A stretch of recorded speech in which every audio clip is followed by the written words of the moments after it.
Gaudy Night. The night of a college rejoicing or grand feast, particularly at Oxford. See also Antony and Cleopatra, Act 3, Scene 13, line 183. Let's have one other gaudy night.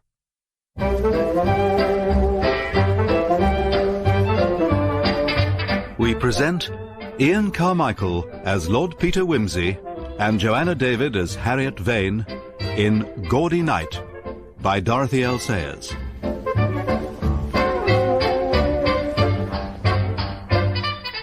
April the 20th, 1935. Dear Harriet, I know that you do not greatly care for reunions and that sort of thing, but I wonder if I could persuade you to attend the Shrewsbury College Gaudy this year.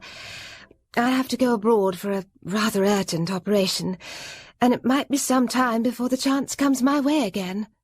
Mary Stokes, pretty and dainty, the social centre of her year, had been a most unlikely friend for me at Oxford, where I was gawky and awkward, and anything but generally popular. Oxford. Mary had never missed a college reunion or a Gaudy. But I'd never gone back, at first because I loved Oxford too much, and a clean break seemed better than a slow wrenching away, and then because I was wholly occupied earning my own living. And then... Prisoner at the bar. How do you plead? Guilty or not guilty? What would the women of Shrewsbury College say to me, who had taken a first in English and who had gone to London to write mystery novels, to live with a man I wasn't married to, and to be put on trial for killing him, and to be saved from the gallows by Lord Peter Wimsey? I happened to hear about the case and all that, and I thought there might be something I could do, don't you know? Oh, be damned to what they'll think I'll go. Nothing could be worse than I've been hurt already. I'll have to find my M.A. hood. What on earth did I do with it? I haven't set eyes on it since I took my degree, but I know I kept it. At least I could arrive in Oxford in my own little car. But I still felt a wave of apprehension as I crossed Magdalen Bridge, the iron hand of the past grasping at my entrails. You're in the Burley building, Miss Vane. Second floor. Thank you, Paget. Good to see you back here, Miss Vane. I dreaded meeting anyone I knew. I was in no mood for reminiscent gossiping. I bathed, put on a black frock that seemed suitably sober for the occasion, pulled my M.A. gown round my shoulders and adjusted its hood of crimson silk. At any rate, they can't take this away. Whatever I have done, this remains. Scholar, Master of Arts, Domina, senior member of this university. Harriet! Oh, it's so wonderful to see you again after all these years. The moment I saw Mary, I knew it was all a great mistake. She was pathetically pleased to see me, but we had nothing to say to each other. Marriage had stifled that bright, agile mind, and all we could do was to chat politely about my books and her children. I thankfully allowed myself to be scooped up by the Dean, who looked remarkably youthful to be carrying so much responsibility on her shoulders. So splendid you were able to come. Rather brave of me, don't you think, Miss Martin? Oh, nonsense. Nobody bothers about all that. And the warden's longing to see you. She simply loved the sounds of crime. Let's go and see if we can catch her before the Vice-Chancellor arrives. She piloted me through the brightly chattering women to the warden, Dr. Baring, quietly imposing in her scarlet and grey. Delighted to see you here, Miss Vane. I was up all night reading the fountain pen mystery. I wouldn't want to be responsible for depriving you of your sleep, Warden. Now, tell me, have you had an opportunity to look at the new library wing? It's certainly going to be a great improvement. When will it be finished? By Easter, we hope. Perhaps we shall see you at the opening. I shall look forward to it. But I must be off. I can hardly be late for the Vice-Chancellor. Gowns, gowns, gowns. It was difficult to recognize people after 10 years or more, though far too many of them had no difficulty in recognizing me. How do you think of all your plots? I can't imagine how you dream up some of the things you write about. The Vice-Chancellor, surrounded by the female dons in reverential attitude suggestive of a prayer meeting, gave a little speech adorned with classical tags and unveiled a sundial. From out of the crowd, Miss Lydgate, my former tutor, emerged to greet me. It always seemed to me that, as any student of literature must, she knew all of the sins of the world by name, but it was doubtful whether she recognized them when she met them in real life. You really must come and see me on Sunday morning. It is so heartening to find someone who keeps up a scholarly standard of English, even in writing mystery fiction. Mr. Vine is also a fervent admirer of yours. I don't think I recall a Miss Devine. Oh, how silly of me. You can't possibly know her. She's our new research fellow. I remember the name now. Wasn't she head of one of the big provincial colleges? Yes, she was provost of Flamborough for 3 years. But it really wasn't her kind of thing, too much administration. It wore her out.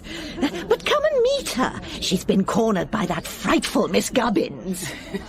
Miss Devine's iron-grey locks were supported by a forest of hairpins, which gave her something of the air of the White Queen. Dear me, what a very uninspired young woman Miss Gubbins is. She seems to think I should have torn Mr. Winterleg to pieces for a trifling error in his book on the Earl of Essex. But I sensed that hers was a mind as immovable as granite.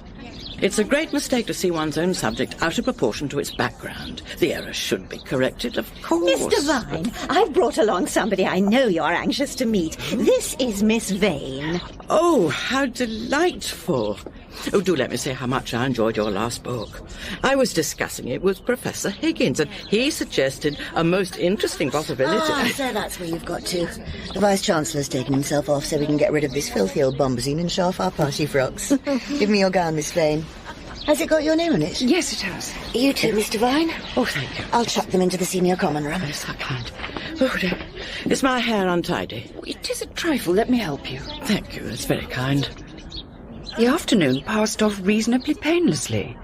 The dawns fell ravenously on the cakes and ices. The only unpleasantness was provided by Miss Hilliard, the history tutor who had never liked me. Well, Miss Vane, you've had some very varied experiences since we saw you last. At the Gaudy dinner, Mary Stokes had grabbed the place next to mine. I hoped that the screeching of 200 female voices would make conversation impossible, but Mary still managed to come up with a question I'd been praying no one would ask. Do tell us about Lord Peter, Harriet. What is he really like? Seeing that he got me out of prison and probably saved me from being hanged, I'm naturally bound to find him delightful. Oh, I'm so sorry. I didn't think. And I did not fare much better when I took coffee with the Dean and members of the Senior Common Room, where I was obliged to give a summary of the book I was working on. A fellow, who answered to the name of Miss Barton and who seemed rather obsessed with criminal reform, pounced upon me before I had a chance to finish. Forgive me, Miss Vane, for speaking frankly, but after your own horrible experience, I wonder that you care about writing that kind of book. I know what you're thinking, but anyone with properly sensitive feelings would rather scrub floors for a living. But I should scrub floors very badly, and I write detective stories rather well.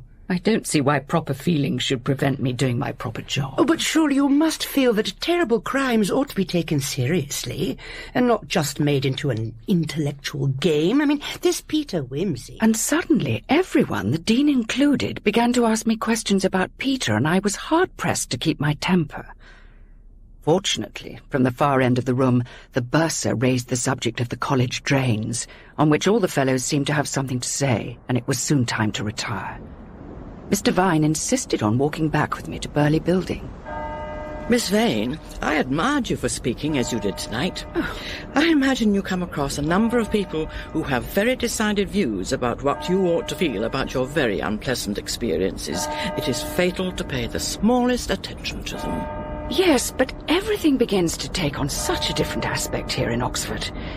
Should I really be churning out trivial detective stories or devoting myself to some form of academic study? How is one to know which things are really of overmastering importance? We can only know that when they've overmastered us. Good night. And she vanished with her long, stooping stride beneath the hall archway. I was too restless to go to bed, and for some minutes I paced to and fro in the quad. My eye was caught by a sheet of paper fluttering across the grass. I caught it up and took it inside to look at it in the light. It was a childish drawing of a naked female figure inflicting savage and humiliating outrage upon someone in a cap and gown. A nasty, dirty and lunatic scribble. There was only one proper fate for such a thing.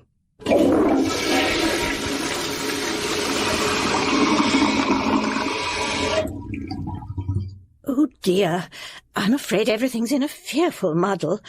I am working on a new theory of prosody in English verse, from Beowulf to Bridges, and it has all got rather out of hand. Sunday, it is said, is invariably the best part of a Gaudy, a time to talk at leisure to old friends, and I'd been invited to call on Miss Lydgate. The problem is that my system of notation involved 12 different varieties of type, but when it was all set up in proof, I realized that parts of it were completely in the wrong place. I do find the practical side of bookmaking so confusing. Oh, but I'm neglecting you most shamefully. I'm sure you would like a cup of tea, and my scout is still out in the pantry. Annie! Yes, Miss Lydgate? Would you please bring in a second cup for Miss Vane? Yes, of course, madam. Such a sweet woman, but I'm afraid we may lose her. Miss Hilliard does not approve of married women working in college. Here you are, Miss Vane. Thank you. Thank you, Annie. But the poor woman is a widow with 2 children. Fortunately, they are boarded out in St. Aldate's, but she really ought not to be in service at all. Now then, I cannot remember. Do you take sugar? All things considered, it had not been too bad. I was saddened by how many friends from whom so much had been expected had voluntarily submerged themselves in domesticity. But as my car wound its way home through the Chilterns, I knew that Oxford held no terrors for me now, and that I could return there without misgivings. I found a pleasant pub for lunch where I ate with a good appetite. And then I remembered that my cigarettes were still in my gown. I reached down to the bottom of the long sleeve and came across a folded piece of paper. "You dirty murderess, aren't you ashamed to show your face?" The letters were cut from the headlines of a newspaper. I took a match and set light to it. Harriet Vane? I was wondering whether you could find the time to dine with me one evening. Oh, thank you, Peter, but I don't know whether— You mean you're fully booked?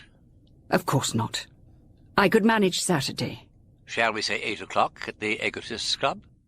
I'd been rather disconcerted by the almost prurient interest shown about Peter at Oxford, and I went to meet him in a belligerent frame of mind, complaining of the way in which some of my contemporaries had compromised their minds and their freedom for the sake of matrimony. Tiresome, ain't it? But what are you going to do about the people who are cursed with both hearts and brains?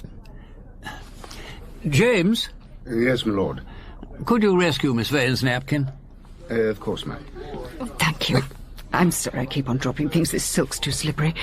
You see, I'm beginning to believe they've got to choose. Not compromise? I don't think compromise works.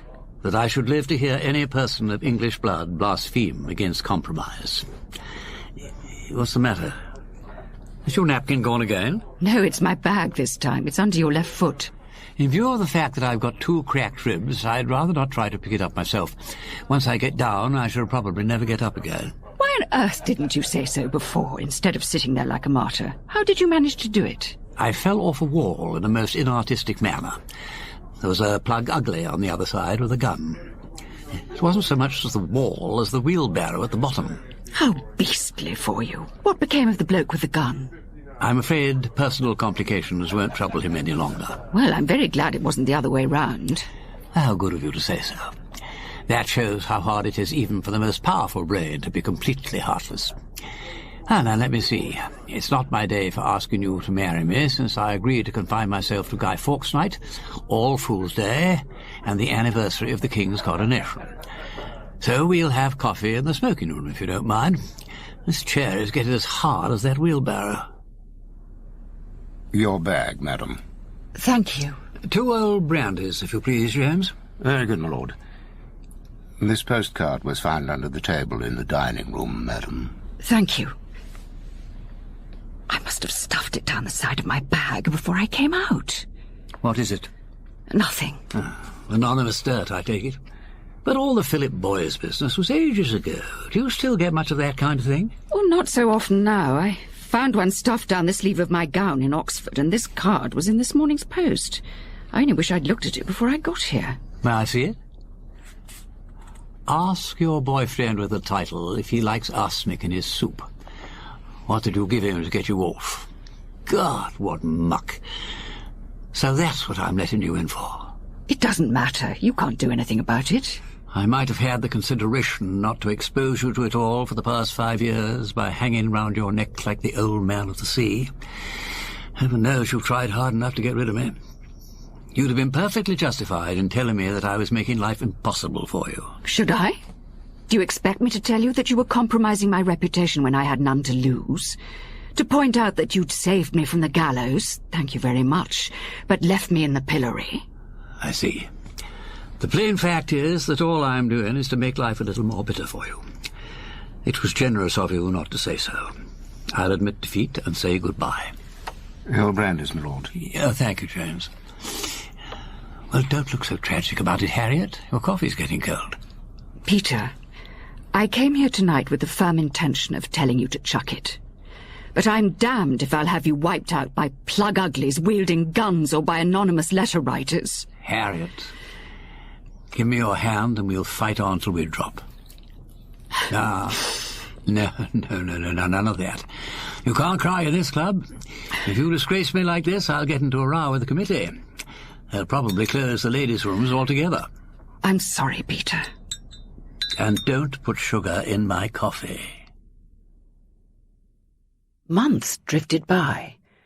I heard nothing from Shrewsbury College, though there was an item in one of the dailies about a bonfire of students' gowns in the quad. And then 3 weeks before the end of the Hilary term, I had a letter from the Dean. My dear Miss Vane, I am writing to ask you whether you will be able to get up to Oxford for the opening of the new library wing on March the 1st. We are particularly anxious, I am speaking for the warden and myself, that you should come because we would be glad to have your advice about a most unpleasant thing that has been happening here. The fact is, we are being victimized by a cross between a poltergeist and a poison pen. So if you could possibly snatch time to give us the benefit of your experience... The benefit of my experience? An instance of unworldly tactlessness. Calling in a specialist rather as one would call in someone to unblock the drains. But my curiosity was aroused and we met for lunch at the Women's University Club. Anonymous letters. Perfectly beastly, some of them. Either sent through the post or dropped in at the box in the lodge. Some had been pushed onto people's doors at night, so it looks as though it must be someone in college. How are they written? They're mostly done by pasting together bits out of newspapers. Are they merely obscene, or are they abusive and threatening? All three, but mostly threatening. Anything from public exposure to the gallows. And when did you get the first one? The first one I definitely know about was sent to Miss Devine in the Michaelmas term. It was her first term here, and of course we thought it must be someone who had a grudge against her.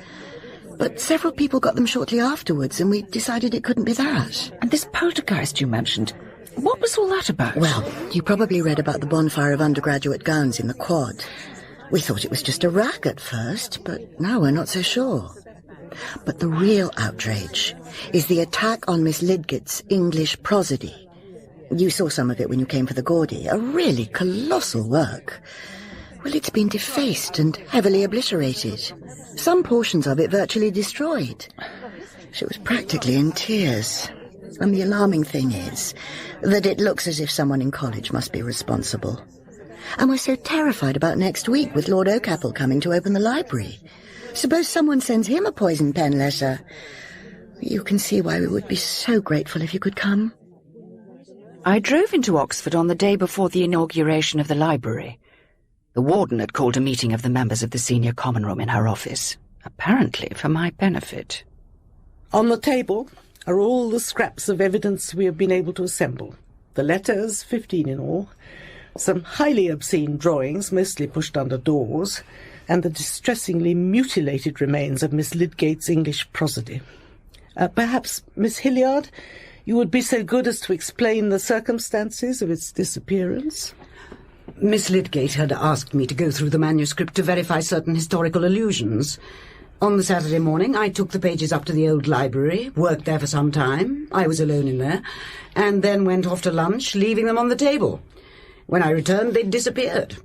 I thought at first Miss Lydgate had taken them to make a few more additions. But I was in London. There was a book I needed to consult in the British Museum. And on the Monday morning, the pages were found spread over the floor of the senior common room. Every single page had been defaced with thick copying ink, and the most obscene things had been scrawled on them. Words I never knew existed. But surely, Miss Hilliard, didn't I see you entering the senior common room just before chapel on Monday morning? I only went as far as the door, Mr. Vine, in search of my gown. And then I remembered I'd left it in the Queen Elizabeth building. Are you implying that I defaced the papers myself? Oh, no, nothing of the kind. But if you had gone in and seen the papers, it would have provided a terminus quo. Or, alternatively, ad quem for the investigation. And that, apart from a large bottle of copying ink which had been stolen from the office of the college secretary, was all the material evidence available, apart from some scribblings on the wall of the lavatories which had been promptly effaced. Since nothing has come to light to suggest any incidents before the beginning of the October term, our suspicions have naturally been focused on the first-year students, although there is no evidence to support I'm afraid, Warden, that I am in a position to rule out the first year, and in fact the majority of the students altogether. You see, this whole business began much earlier than you think, at the Gaudy, when most undergraduates had gone down. Could you explain what you mean by that, Miss Vane? And so, with some misgivings, I told how I had found the obscene drawing left on the grass of the quad after the Gaudy dinner, and of the poison pen letter which had been stuffed down the sleeve of my gown while it was in the senior common room. Thank you, Miss Vane. I am extremely sorry that you should have had so unpleasant an experience. But your information, of course, narrows down the field a great deal. If the culprit is someone who attended the Gaudy, it must have been either one of the very few students who were still in college awaiting their vivas, or one of ourselves. Oh, surely it is far more likely that it is one of the scouts. I cannot believe that any of us would be capable of anything so disgusting. So far as I can see, none of us can be taken on trust. Well, the question remains, what steps do we propose to take? We have asked Miss Vane's advice, and it seems to me that some private person should lend us assistance. You mean we should call in a team of private detectives to snoop about the college? That's preposterous. If I may make a suggestion, I propose that the evidence should be handed over to Miss Vane, since she is the only person who cannot possibly come under suspicion. Perhaps she would care to sleep on the matter and make us a report in the morning. And so the meeting broke up. But it was all too evident that my own involvement in the affair was not altogether welcome. You have contrived to cast the apple of discord among us with a vengeance. However, as you are so well accustomed to the receipt of anonymous communications, you are no doubt the fittest person to handle the situation. In my case, Miss Hilliard, I only got what was to some extent deserved. But this is a very different matter. Miss Lydgate's English prosody could offend nobody. Except some of the men whose theory she has attacked. However, unfortunately, circumstances seem to exclude the male sex from the scope of your inquiry. If one was looking for a twisted mind, Miss Hilliard's was more than a little warped. And what evidence was there that she had ever left Miss Lydgate's manuscript in the old library at all? How kind of you to bring back my poor proofs. But I'm afraid they're not much use to me. I shall simply have to try to reconstruct the whole thing from my rough notes. Could I help you out at all? I'd gladly stay up for a week or two if it would do any good. Oh, would you? Oh, how very kind. I cannot tell you what a tremendous help it would be. But would it not be trespassing on your own valuable time? In fact, it served my purpose very well.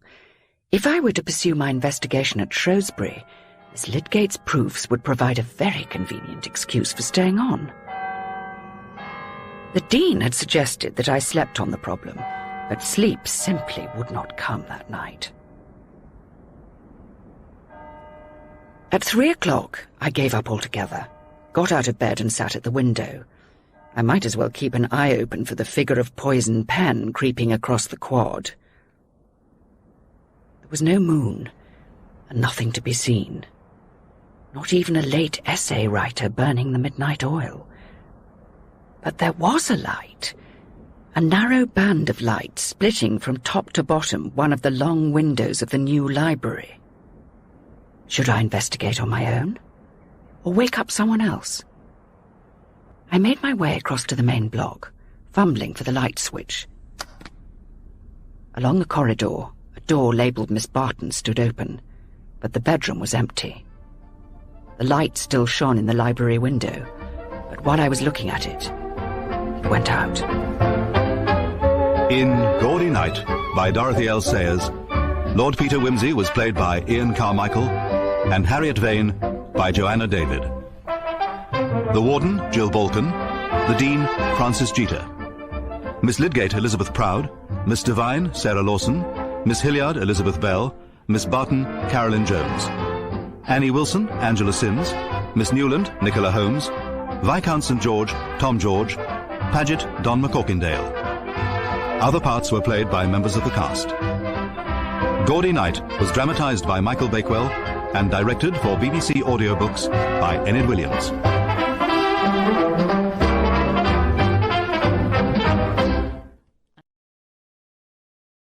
I made my way across to the main block, fumbling for the light switch.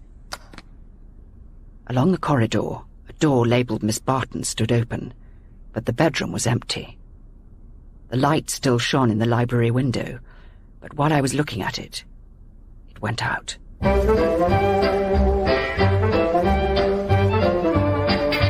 We present Ian Carmichael as Lord Peter Wimsey and Joanna David as Harriet Vane in Gaudy Night by Dorothy L. Sayers.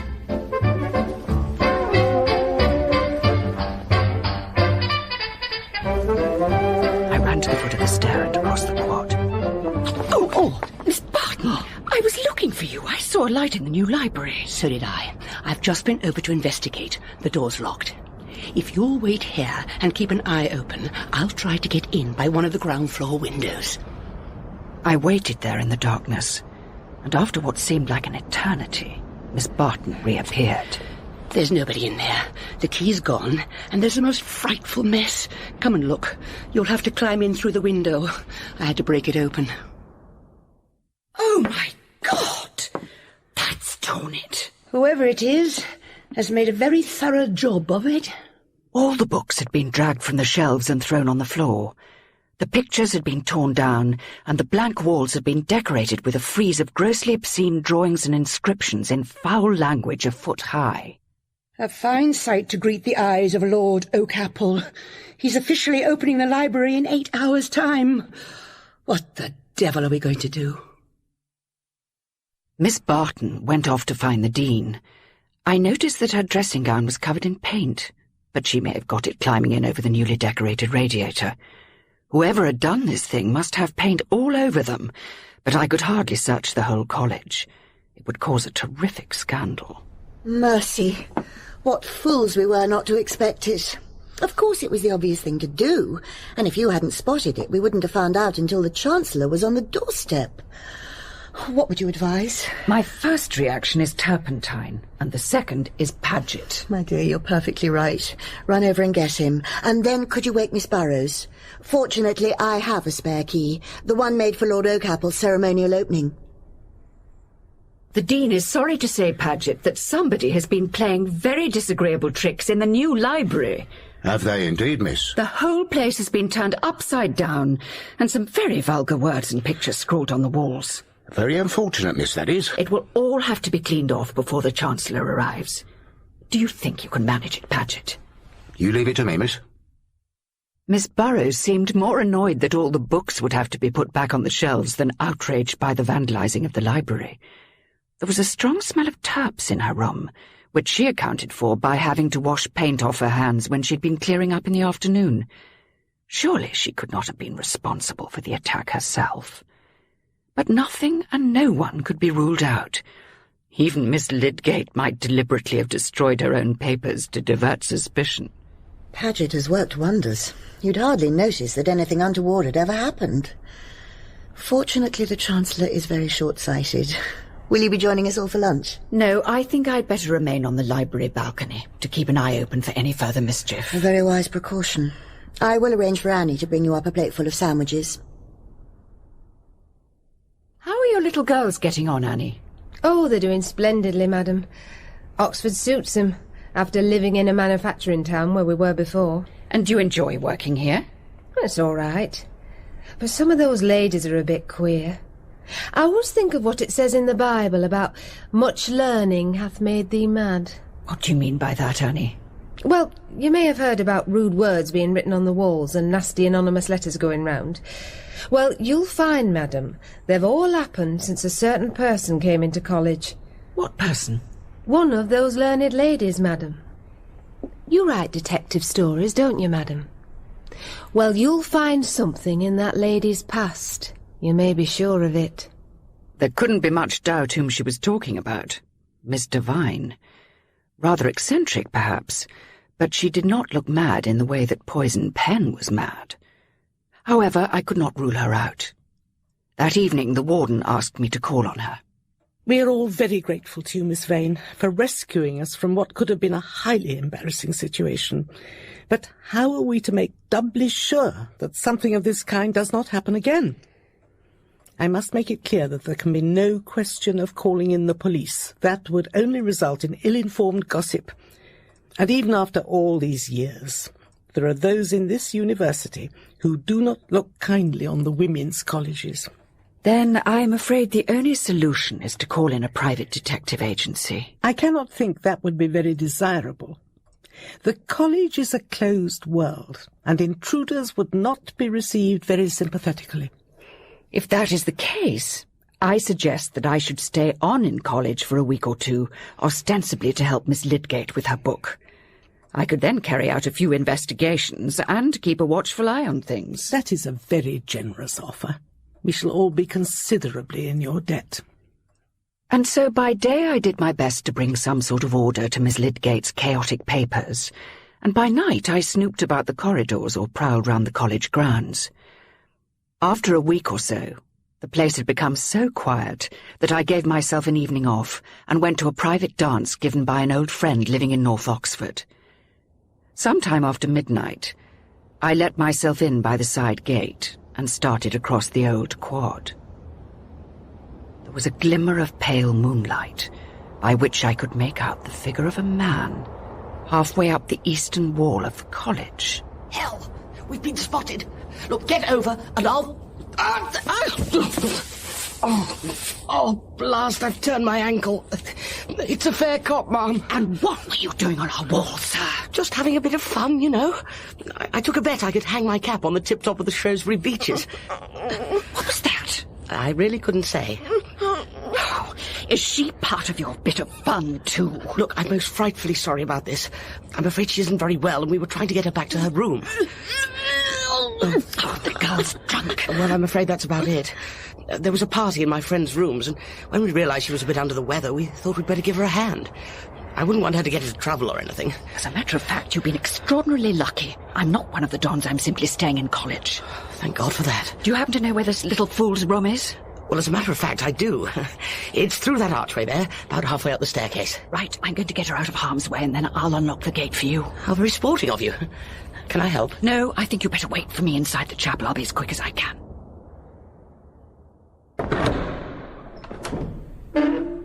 Is that you? I mean... Yes. She'll be all right for the time being. What's the matter? I don't think you're going to like this much. Oh!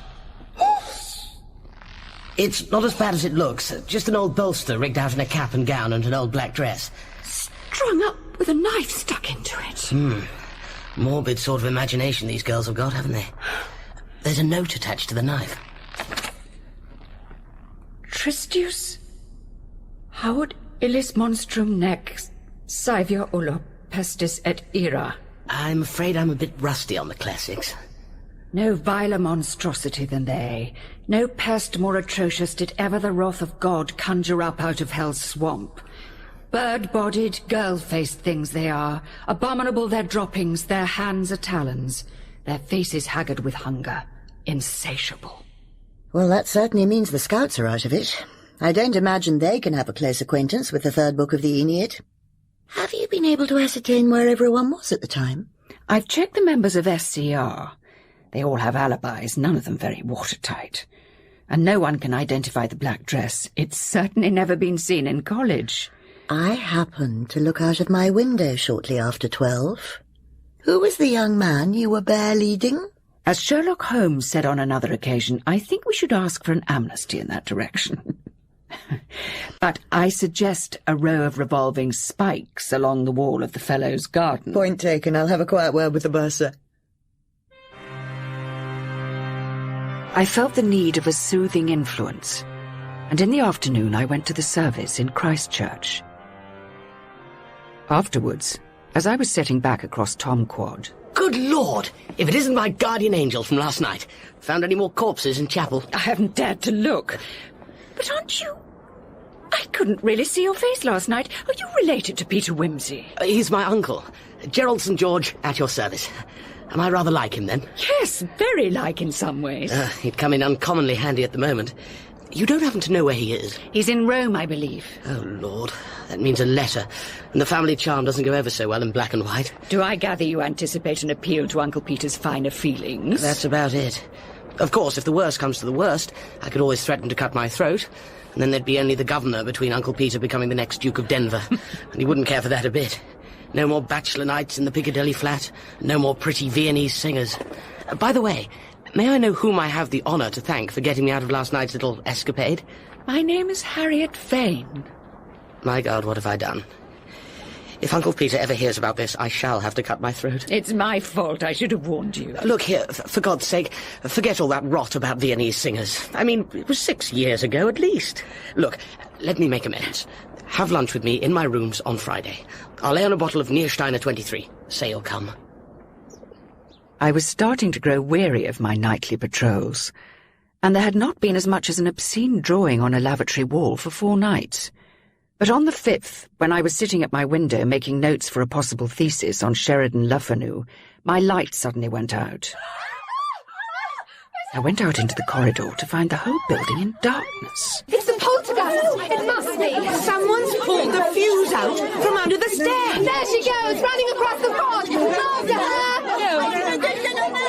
One by one, the college buildings were plunged into darkness. Everyone was running wildly about. As I crossed New Quad, I ran into the Dean waving her torch. The lights have gone off in the Elizabeth building. Well, that at least gives you an alibi. Let's make for the main staircase. We might be able to cut her off there. But everyone seemed to have the same idea, and the entrance was blocked with a crowd of students. There was Miss Lydgate, clutching her proofs to her bosom. Nobody's going to get them this time, even if I die for it. And Paget was standing guard over the fuse box, brandishing a rolling pin. Have you seen what they've done to the fuse boxes? Reached open with a chisel they were. But they won't get this one. And when all the lights were switched back on again, every building showed the trail of damage. Books torn up and thrown through the window, broken ink bottles. And all the silver cups had been hurled at the portraits in the hall, and the bust of the Reverend Melchizedek Entwistle smashed to pieces. At least that's something to be grateful for. And in the SCR, someone has written "ha, ha" across the mirror, and a vulgar epithet with which I will not sully my lips. Friday came, but when I arrived at Christchurch for my lunch with Viscount St. George, I was told he had been taken to hospital with a cut head and an injured shoulder, the result of a motor accident. There was a letter for him from Peter in his pigeonhole, which I thought might be important. Sealing wax and the family crest. Uncle Peter at his stuffiest. Shall I open it for you? I wish you would. And will you tell me what it says?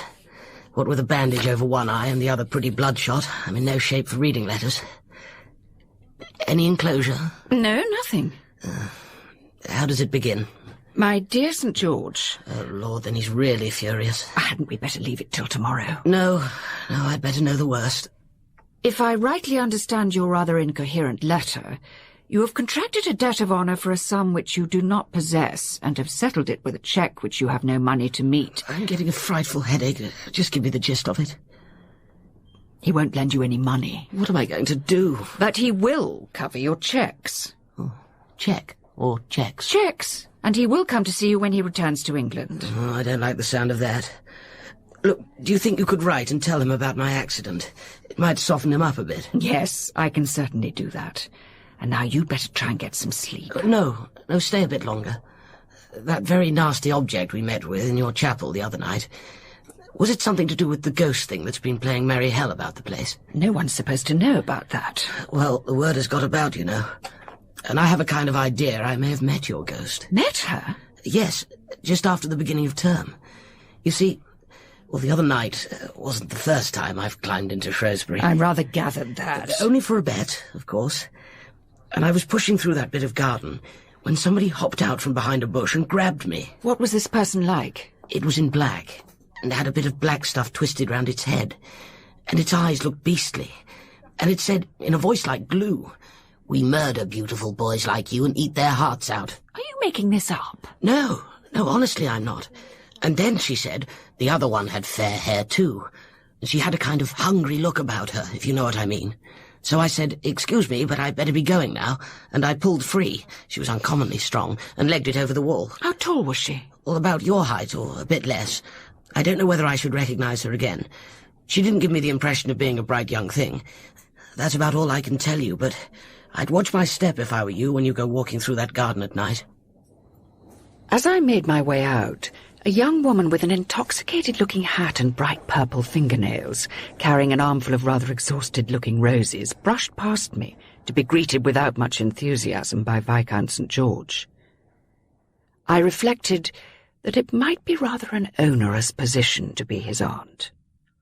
2 days later, term came to an end. So when are you off back to town? Soon after lunch. I'm all packed and ready to go. Of course, if anything should happen in the vacation. I rather doubt it will. Not a big enough audience for our poison pen. A major public scandal is what she's aiming at, I imagine. But if something does happen, it will narrow the field considerably. Yes, most of the SCR will be away. What are you planning to do about next term? I've been rather thinking of coming back to Oxford altogether for a time. The place gets you. It's so completely uncommercial. I think I'm becoming a bit shrill in my mind. I'm rather hoping that Oxford might mellow it. Well, it would be a great blessing if you could come back for part of the term anyway. And you can't leave Miss Lydgate now, till the proofs are in the printer's hands. I'm almost afraid to let her loose.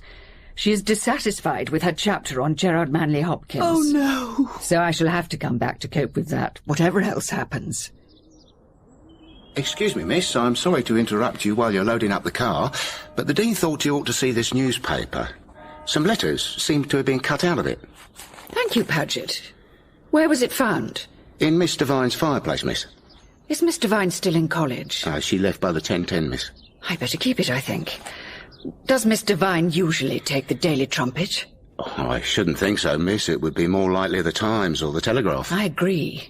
And anybody could have dropped it in her fireplace, but thank you, Paget. Thank you, miss. Have a safe journey home. It proved nothing, but it gave me something to think about.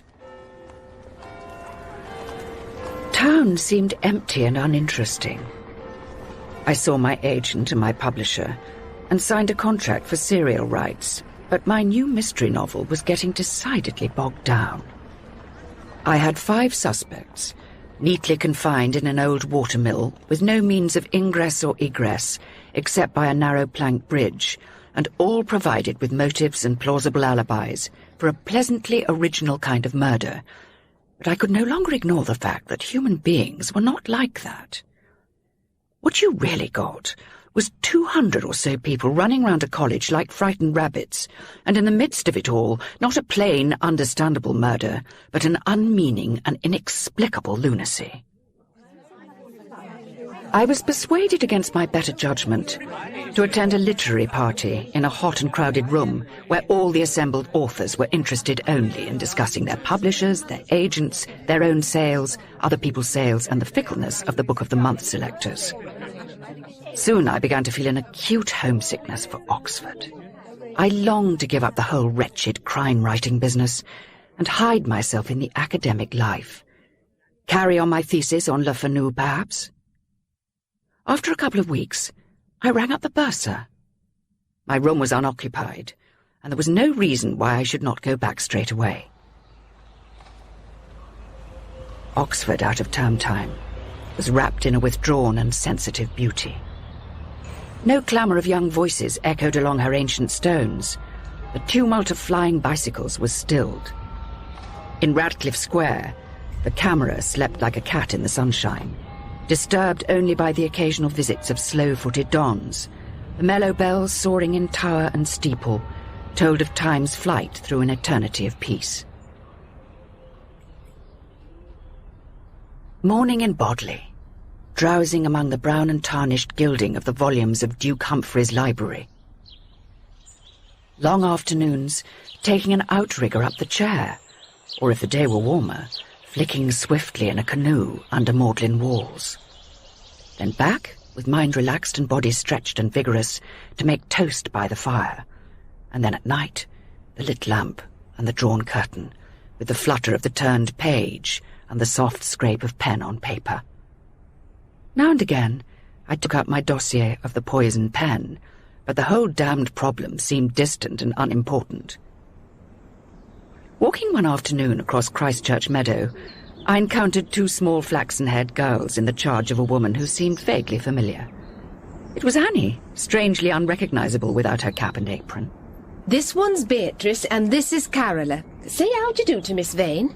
How do you do, Miss Vane? And what do you both want to do when you grow up? I hope they'll be good wives and mothers, madam. I want a motorcycle and I want to keep a garage. You'll never get a husband, Beatrice, if you mess about in a garage getting all ugly and dirty. I don't need a husband. I'd rather have a motorcycle. She'll find out someday, won't she, madam? All too soon, the dons began to return. Thank God that's over. I've been having a most tedious time looking after my sister, who's having her first baby, if you please, at the age of 35. Professor Braithwaite has been casting a friendly eye over my prosody, and has very kindly pointed out that I have failed to take account of the spasmodics. But they'd not been in college for more than a couple of hours before a grand old row broke out over the secretary having to stay away to look after her boy, who had measles. I don't see what else you can expect if you give jobs to widows with children. Domestic preoccupations will always take precedence over their work here. Yes, but the children must be fed and clothed and cared for, surely. And Mrs. Goodwin is an excellent secretary. I should be sorry to lose her. The plain fact is that everyone in this place has an inferiority complex about married women and children. For all your talk about careers and independence, you all believe in your hearts that we ought to abase ourselves before any woman who has fulfilled her natural functions. It is natural, I suppose, to feel that married women lead a fuller life. Then let them lead it. But if Mrs. Goodwin can't carry out her duties properly, she should resign. And just remember this. The last time she was away, we had no trouble from anonymous letters and filthy drawings. Bless my heart. She is so prejudiced. I always think it's a very great pity she never married. I should be very sorry for the poor man, I must say.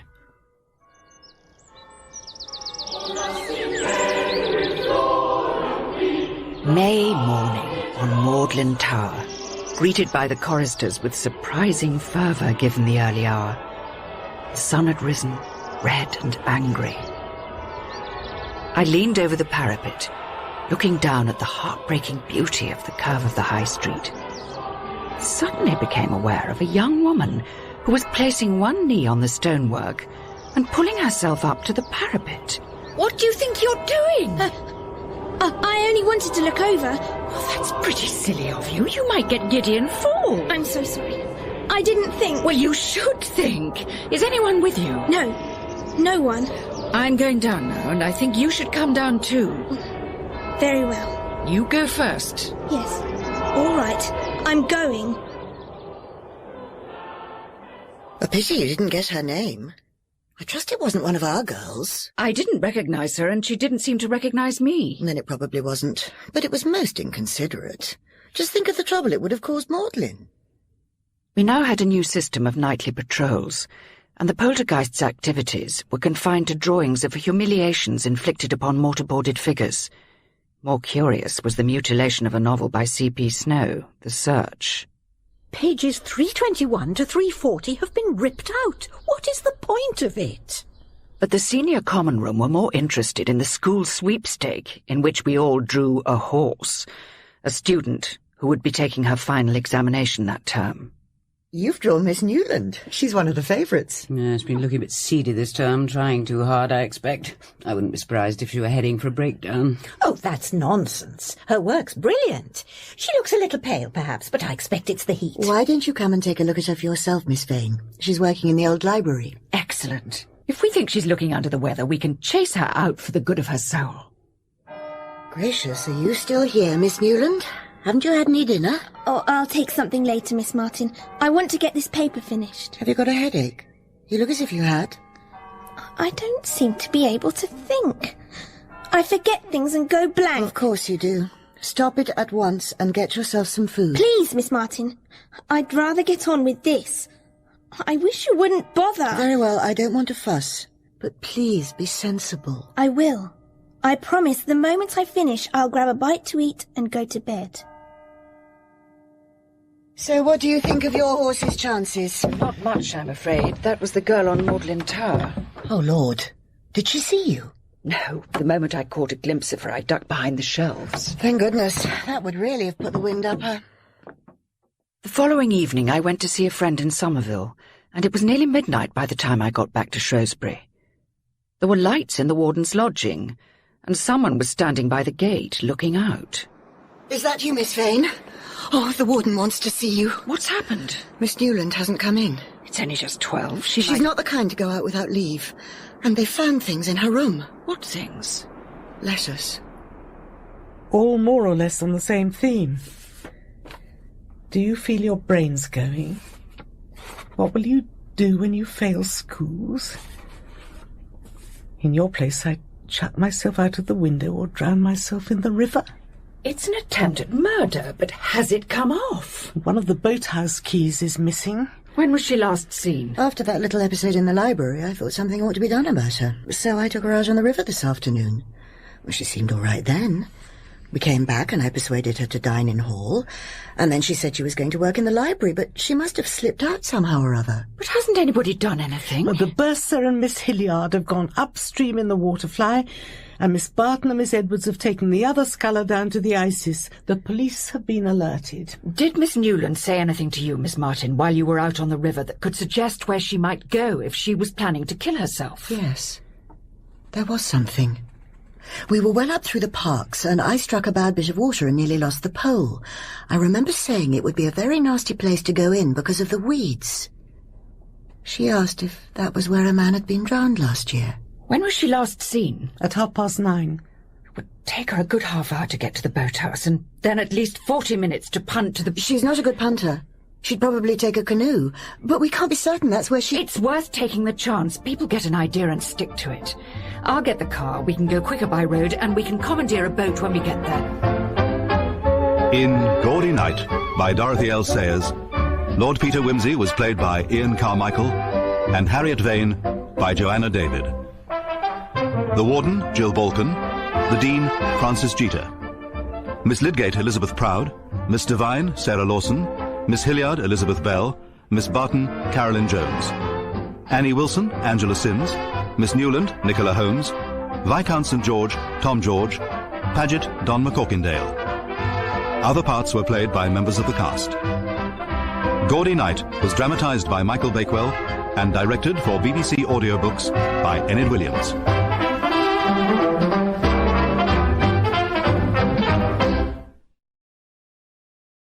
Did Miss Newland say anything to you, Miss Martin, while you were out on the river that could suggest where she might go if she was planning to kill herself? Yes. There was something. We were well up through the parks, and I struck a bad bit of water and nearly lost the pole. I remember saying it would be a very nasty place to go in because of the weeds. She asked if that was where a man had been drowned last year.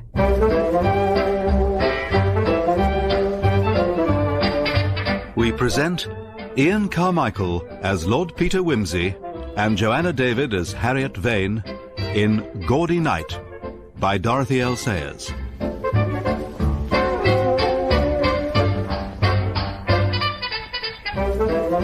Who's coming with me? I will. We'll need torches and blankets, hot coffee and brandy. And we'd better get the police to send a constable to rendezvous with us at Tim's boathouse. I will see to that. I shall be thankful for something to do. Our boat crept slowly downstream. The constable crouched in the bows and swept the beam of a powerful torch from bank to bank. Hold on a minute. There's something here. No, nothing but a bit of sucking. Ready then? Paddle. Is that the bursar's boat coming up towards us? Yes, it is. There she is. She's thrown herself in. Paddle like blazes.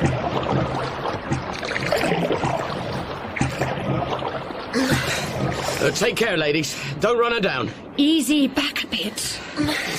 Over by the willows there. Fetch the boat round a bit more.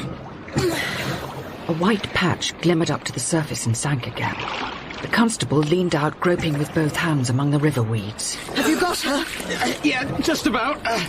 The weeds are cruel strong. Mind you don't go over as well. The girl's head was out of the water, dead white with dark strips of weed. Right, make for the bank at once. And is the wretched child out of danger? Oh, yes. She'd only been in the water a few minutes. Has she said anything? She says, why couldn't we leave her alone? I told her not to be an inconsiderate little ass. But you must see, Warden, that this changes everything. We've got to call in expert help and risk the consequences. Any scandal is better than a suicide and an inquest. You're right, of course. The girl's parents are not likely to keep quiet about it. If she'd succeeded in drowning herself, we'd have been surrounded by police and reporters by now. The next time we may not be so... The next time, you surely don't think that... There will be a next time. And then it may not be suicide, but open murder. I cannot take any further share of the responsibility.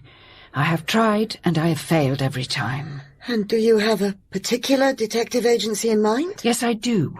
But if anyone has anything better to suggest... We have wasted too much time already. Will you get into communication with these people straight away? I will telephone the head of the firm this morning. But you will use all possible discretion, will you not, Miss Vane?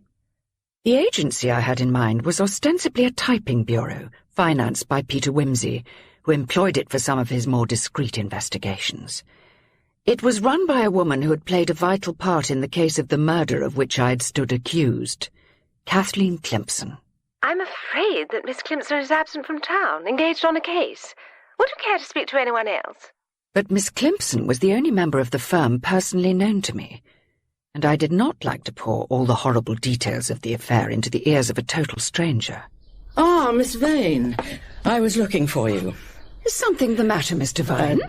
See for yourself. Your turn's coming.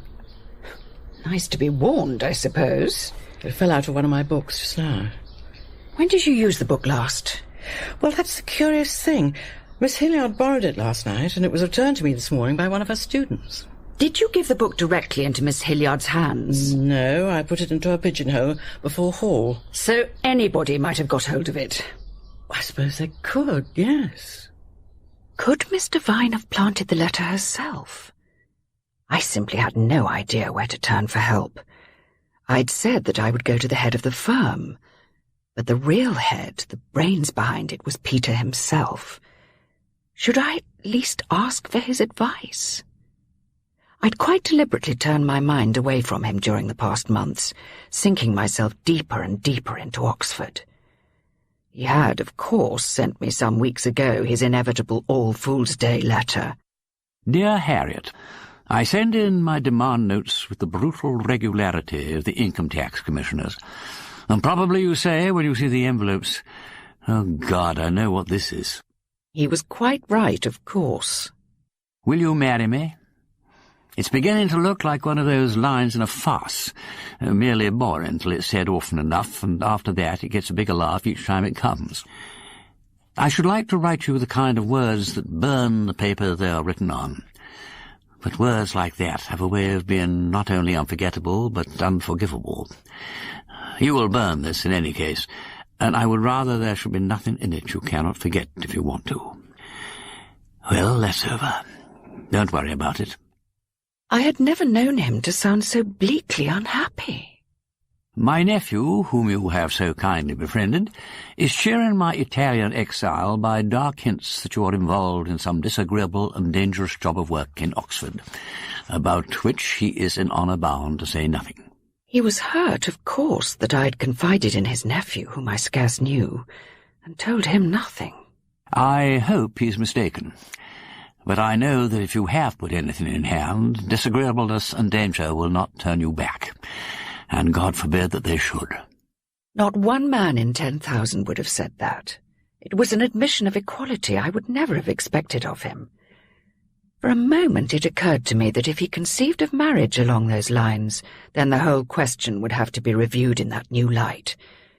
But I'd turned down his proposal, thanking him for not telling me to run away and play. But now, rather perversely, I found myself resenting the fact that Peter was not around when I needed him.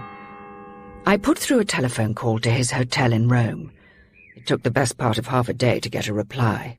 I am sorry, Signorina, but his lordship is not in the hotel. Do you know when he will be back? Oh, he will not be back, Signorina. He left for Warsaw 3 days ago. How very unfortunate, particularly in view of the latest development. What development? The warden had a visit from Dr. Threep this afternoon. He's a member of our ruling council. He'd been having lunch with the Vice-Chancellor, and the Vice-Chancellor has received an anonymous letter making accusations against the senior common room. What kind of accusations? He declined to go into details, but murder certainly figured among them. He dismissed it as the work of a harmless crank, of course, but if this goes on, it could make life rather awkward for us. In the back of my address book, I came across the name of Freddie Arbuthnot, an old friend of Peter's, who would know how to contact him if anybody could. I wrote to him, enclosing a letter to Peter, asking him to forward it urgently to wherever Peter might be. The following day was a Saturday, heavy with distant thunder. I had a headache and felt out of sorts. I wandered round Oxford with no particular purpose in mind, looking at the shops and trying not to think very much. In the window of an antique shop, there was a set of ivory Chinese chessmen. Each piece was a complicated set of little revolving balls, delicate as fine lace. They were enchanting, and I wanted to go boldly in and buy them. But I put the temptation aside and moved on. That night the storm broke with a clap that shook the walls of my room. I flung my window open. There was a sweet smell of approaching rain. It's cleared the air anyway. And taken my headache with it, thank goodness. I'd like to do something calm and lovely and thoroughly Oxonian. I'll tell you what we'll do. We'll toddle along like two good little people and listen to the university sermon. I can't think of anything more soothingly academic than that.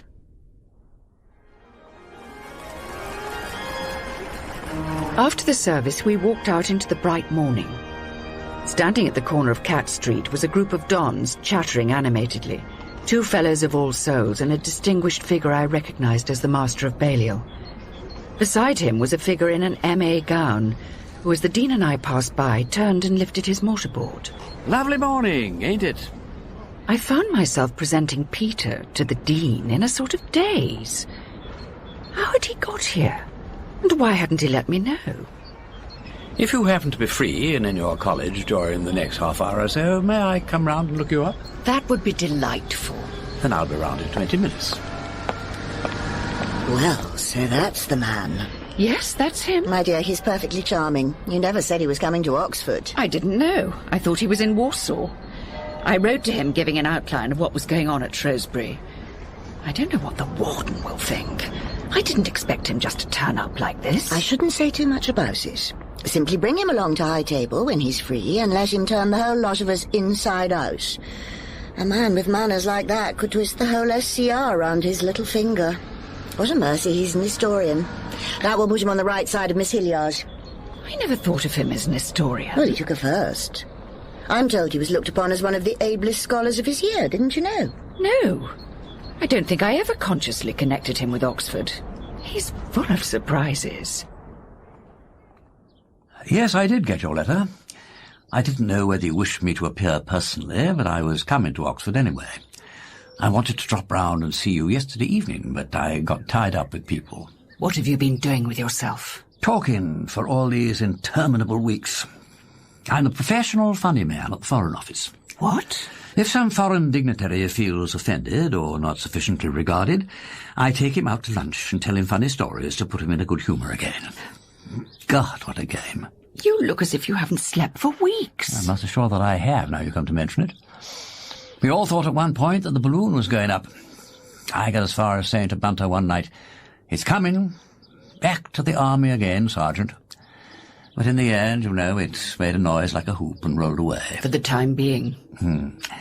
Well, it's a relief to get back and find you here, and Oxford going on as it used to.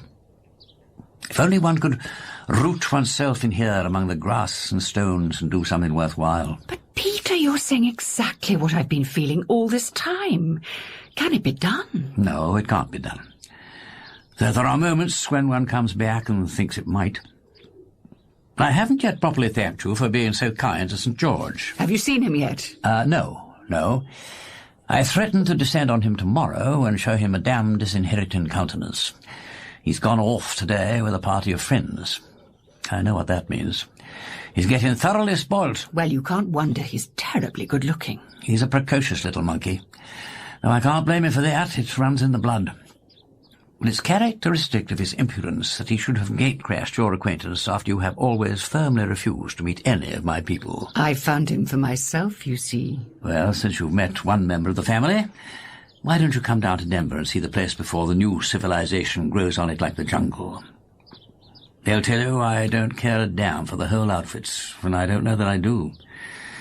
But I was born there, and I shall be sorry if I live to see the land sold off for ribbon building and the hall turned over to some Hollywood colour-talky king. I've never heard you talk like this before. I didn't realise you cared. Oh, it's very easy for me to care, because I'm not called upon to do a hand's turn in the matter.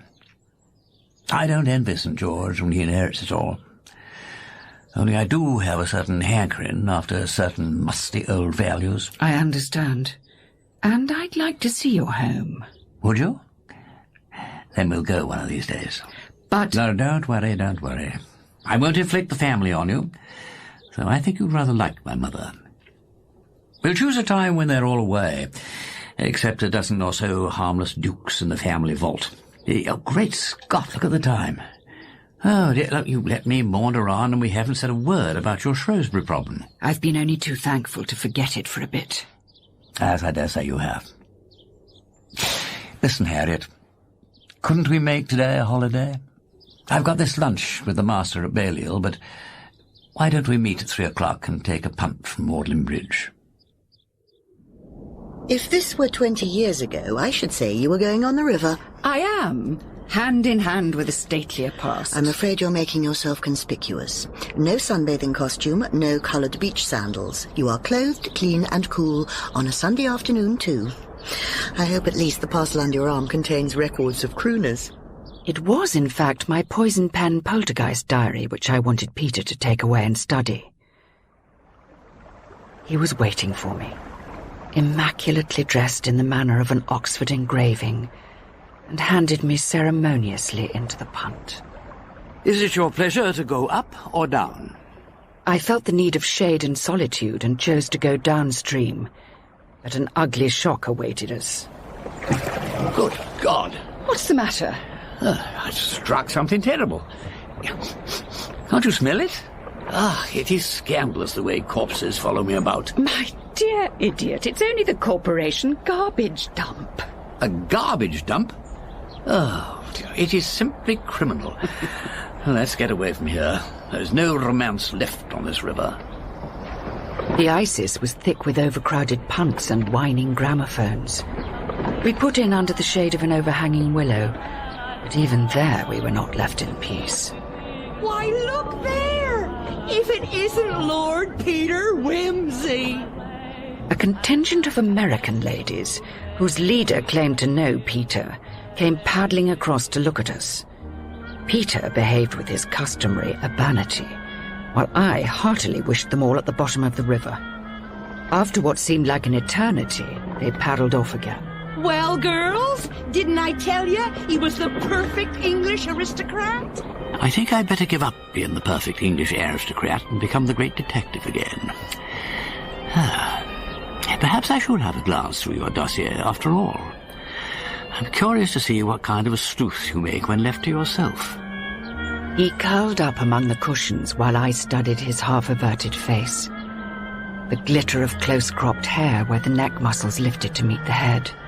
An almost imperceptible beading of sweat on the upper lip. What is it? Is something the matter? No, nothing at all. So it has happened. But it happened long ago. The only thing is that now I have to admit it to myself.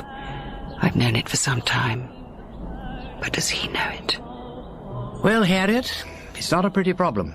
And it simply can't go on. Tell me what to do, Peter. Well, there are two possibilities. You can plant spies all over the place and wait to pounce when the next incident occurs. But you don't know how difficult a place it is to police. And suppose we don't catch her and something horrible happens. I agree. The other, and I think the better way, is to do what we can to frighten this lunatic into keeping quiet while we dig out the motive behind the whole thing. I'm sure it's not mere blind malignity. There's method to it. Isn't it all too painfully obvious? Pent-up, frustrated sexual energy. No, Harriet, it's not. You're not thinking clearly. Isn't it a fact that having more or less made up your own mind to a spot of celibacy, you are eagerly peopling the cloisters with bogies? We're not talking about me and my feelings. We're talking about all these beastly goings-on in college. But you can't keep your feelings out of the case. It's no use saying that sex is at the bottom of all these phenomena. Sex ain't a separate thing functioning away all by itself.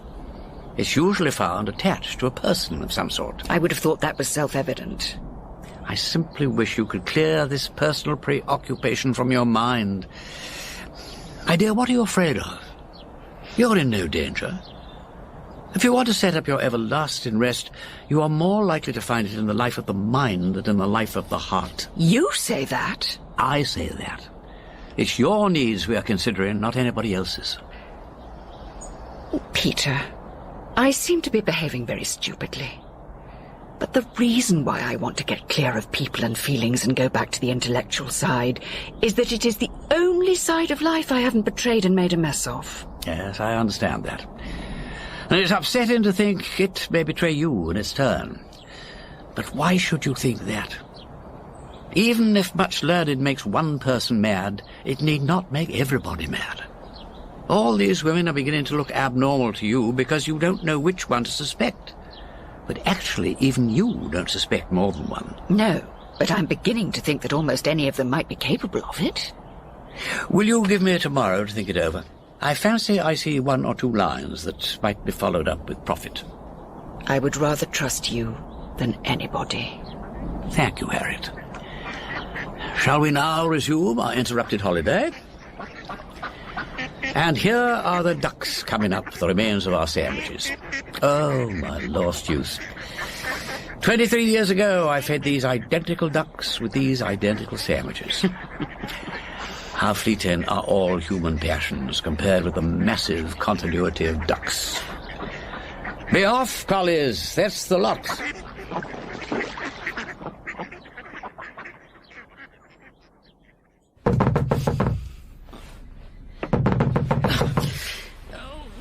What is it? What's the matter? It's Carrie, madam. Oh, well, come in, for goodness sake. We're sorry to wake you, madam, but the dean said to come and tell you. Annie and me have been so frightened. We nearly caught it. Caught it? The ghost, or whatever you call it, in the science lecture room, madam. And it's gone off rampaging something horrible. It may be murdering people this very minute. Oh, don't be ridiculous, Carrie. Where is the dean? Waiting by the door of the science lecture room. She said to fetch you. All right, let's be off, and you can tell me all about it on the way.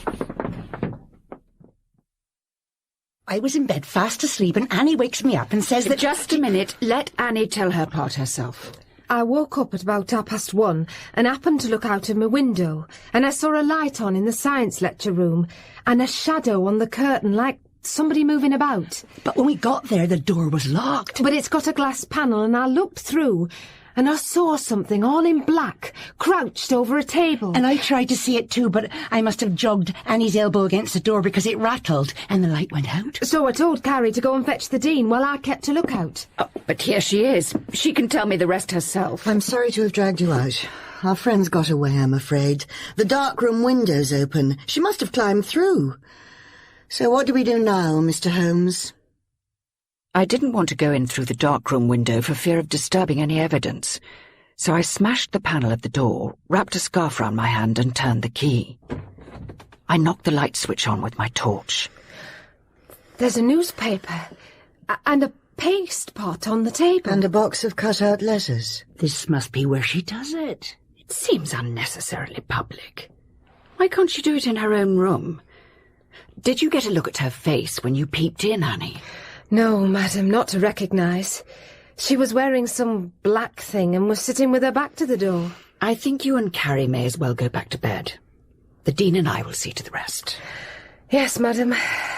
Good night, madam. Good night, madam. Good night. Good night. So, what do we do now? I'll lock the door and remove the key. I'd rather like a second opinion. Your exquisite gentleman? I think we'd better have him round here as soon as decency permits. We haven't been able to come up with much in the fingerprint line, I'm afraid. And Bunter has been all over the floor on his hands and knees. It's shockingly bad for one's trousers. And he came up with these long black hairpins. No, they're not mine. I use bronze ones. So does Miss Lydgate, I think. I know who uses black ones like this. I once had the pleasure of sticking them in for her. Mr. Vine! Of course! So like the White Queen, dropping pins all over the place. But why should she come in here? She never consults scientific texts. She was still working in her room when I came across here last night. Did you see her? No, I only meant that her reading lamp was on. Which doesn't exactly establish an alibi. By the way, did you notice that the letter on the table was addressed to you? Take a look. You needn't think you'll get me. You make me laugh, you... At which point, presumably, she was disturbed. The epithet can be supplied from the remaining letters in the box, but they're mostly Q's and K's and Z's, and such like unhandy consonants. I'm going to have to leave you, I'm afraid. I've got too many pesky problems waiting in my room. 3 late without leaves and 2 gramophones out of doors. Now, Lord Peter, it is agreed that we shall have the honour of seeing you with us at high table this evening. The honour is mine. And I trust you will join us afterwards for coffee in the senior common room. I'm looking forward to it. Goodbye, then. Goodbye. Have we finished here, do you think? Oh, yes. We're not going to discover anything else. We have found here only what we were intended to find. Would you care for a tour of the college, to take in the more important battlefields? I should particularly like to see the hall and library, and the connection between them. The Spartan's room, the layout of the chapel, and the way from the Queen Elizabeth's building to the new quad. Oh, good heavens! Did you sit up all night with the dossier? No, I woke rather early. But don't tell Bunter, he'll become too solicitous. And have you come to any particular conclusion? There are a few points whose significance you may have overlooked. 1. You and Mr. Vine meet at Shrewsbury for the first time at the Gaudy, and the first letter is put into your gown that evening. 2. The people attacked are nearly all dons and scholars. 3. All the letters received by post come either on a Monday or a Thursday. And 4. The dress found on the dummy was never seen in college. Do all these facts taken together suggest nothing to you? They suggest a lot of things separately, but I can't make anything of them taken together. Well, mull them over in your mind. Shall we go? And so we made our tour, doing our best, not very successfully, to try not to draw too much attention to ourselves. I could make out very little of what was passing in Peter's mind. He seemed somewhat abstracted from the matter in hand. I fancy that you may have little more trouble at night. Why do you say that? Well, for one thing, the nights are getting rather short, and the risks are rather great. All the same, I think you should take some personal precautions. Are you serious? For once, I am. I dare say I am flattering myself, but I fear my presence may not pass unnoticed, and our friend may grow rather alarmed. And I don't like her preoccupation with knives and strangling. Very well, I'll be careful. I won't offer you a revolver to take to bed with you, but I have an idea that from now on you and at least one other person may be in danger of attack. Aren't you rather exaggerating the whole thing? You don't usually get the wind up like this. I do, though, quite often. But if it's only my risk, I can afford to let it blow. When it comes to other people... Your instinct is to clap the women and children under hatches. Well, one can't suppress one's natural instincts altogether. Peter, it's a shame. Let me introduce you to some nice little woman who adores being protected. I should be wasted on her. Besides, she would always be deceiving me in the kindest manner for my own good, and that I could not stand. I object to being tactfully managed by somebody who ought to be my equal. I'll bear it in mind. Well, I'd better push off now. I'll be round to face the high table at 7 o'clock. I must admit I'm rather looking forward to it. I'm sure you will find it a stimulating experience. Rather more than that, I hope. I don't pretend that I shall nail your poltergeist tonight, but I trust that I shall at least discover her motive. In Gaudy Night, by Dorothy L. Sayers, Lord Peter Wimsey was played by Ian Carmichael, and Harriet Vane by Joanna David. The Warden, Jill Balkan. The Dean, Francis Jeter. Miss Lydgate, Elizabeth Proud. Miss Devine, Sarah Lawson. Miss Hilliard, Elizabeth Bell. Miss Barton, Carolyn Jones. Annie Wilson, Angela Sims. Miss Newland, Nicola Holmes. Viscount St. George, Tom George. Paget, Don McCorkindale. Other parts were played by members of the cast. Gaudy Night was dramatised by Michael Bakewell and directed for BBC Audiobooks by Enyd Williams.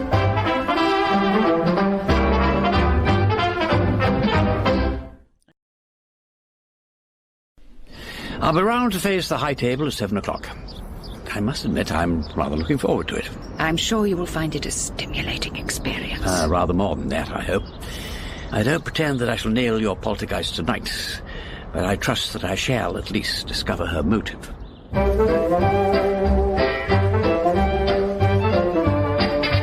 We present Ian Carmichael as Lord Peter Wimsey and Joanna David as Harriet Vane in Gaudy Night by Dorothy L. Sayers.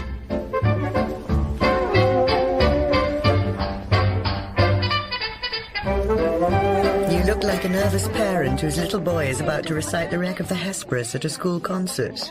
Everyone's arriving early tonight. Miss Devine is pushing in her hairpins. And even Miss Hilliard is arrayed in her best black gown with a train to it. Punctuality seems to be one of your gentleman's virtues. You'd better meet him and settle his nerves before the ordeal. Have you cleaned your teeth? And said your prayers? Yes, Mamma. And cut my nails and washed behind my ears and got a clean handkerchief. He seemed as ready for mischief as a wilderness of monkeys, and I was glad to relinquish him to the Dean to make the introductions. And how is Warsaw? I haven't been there for years. Miss Lydgate was far too unself-conscious to have any attitude at all. Miss Hilliard looked deeply suspicious, but Peter was more than equal to the task. I've been looking forward to meeting you. Your paper in the Historical Review on the diplomatic aspects of the divorce was really masterly. And your handling of the Well, he's certainly made a complete conquest of Miss Hilliard. She looks as if she's been given a birthday present. She's even introducing him to Miss Devine. Her back hair's coming down again. A sure sign of pleasure and excitement. Here comes the Warden. We shall have to separate them. He's got to take the Warden into dinner. All's well. She's collared him. The firm assertion of the royal prerogative. In hall, I was placed between Miss Hilliard and Miss Barton, and since neither had anything particular to say to me, I was able to observe the Warden's determination to size up Peter, and his diplomatically veiled determination to size up her. But probably you're not interested in all this question of women's education. Is it still a question in Oxford? I had hoped I'd return to civilization. They manoeuvred their way through the question of college endowments, the philosophy of Plato. I fear that philosophy is a closed book to me, as music is to the tone-deaf. A very apt analogy. As it happens, I am tone-deaf myself. Eventually, the Warden collected the high table with her eye, rose and made a stately exit.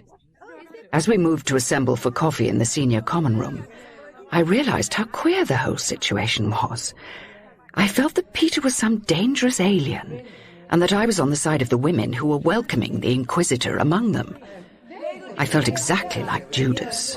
Feeling Judas is part of the job. It's no work for a gentleman. Shall we wash our hands like Pilate and be thoroughly respectable? No, we're in for it now. We'll be degraded together. Oh, that will be nice. I slid my hand under his arm and I thought, He and I belong to the same world, and all these others are the aliens. We'd better go in. What do you want me to do? Chuck the ball back to me if it runs out of the circle. Just exercise your devastating talent for keeping to the point and speaking the truth. That sounds easy. It is for you. That's what I love you for, didn't you know? Coffee was already on the table, and the senior common room gathered about it and then divided into groups. But one by one the spurts of conversation faded and died, leaving Peter's voice floating like a solo instrument.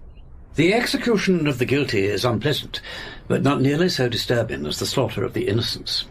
To take one example, I happened to find out that a young woman had murdered an old one for her money. Well, it didn't matter much. The old woman was dying in any case.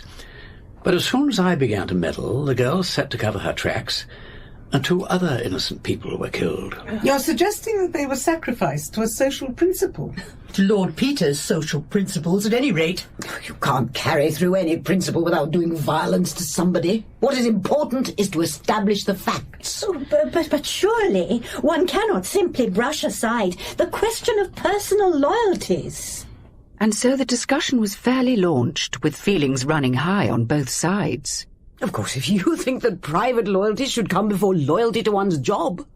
With Peter always contriving to steer the talk back in the direction he wished it to take. But the question is not always as simple as one might suppose. How about the artist of genius who has to choose between letting his family starve and painting potboilers to keep them? He's no business to have a wife and family. It would be perfectly immoral for him to turn out bad pictures. I don't see that a few bad pictures would matter one way or another. Of course they matter. If you can't agree about a painter, why not make it a scientist? There are certainly questions of principle there. Somebody wrote a novel called The Search. C.P. Snow. It's funny you should mention it. That was the book that was vandalized. That's probably why it came into my mind. I've never read the book.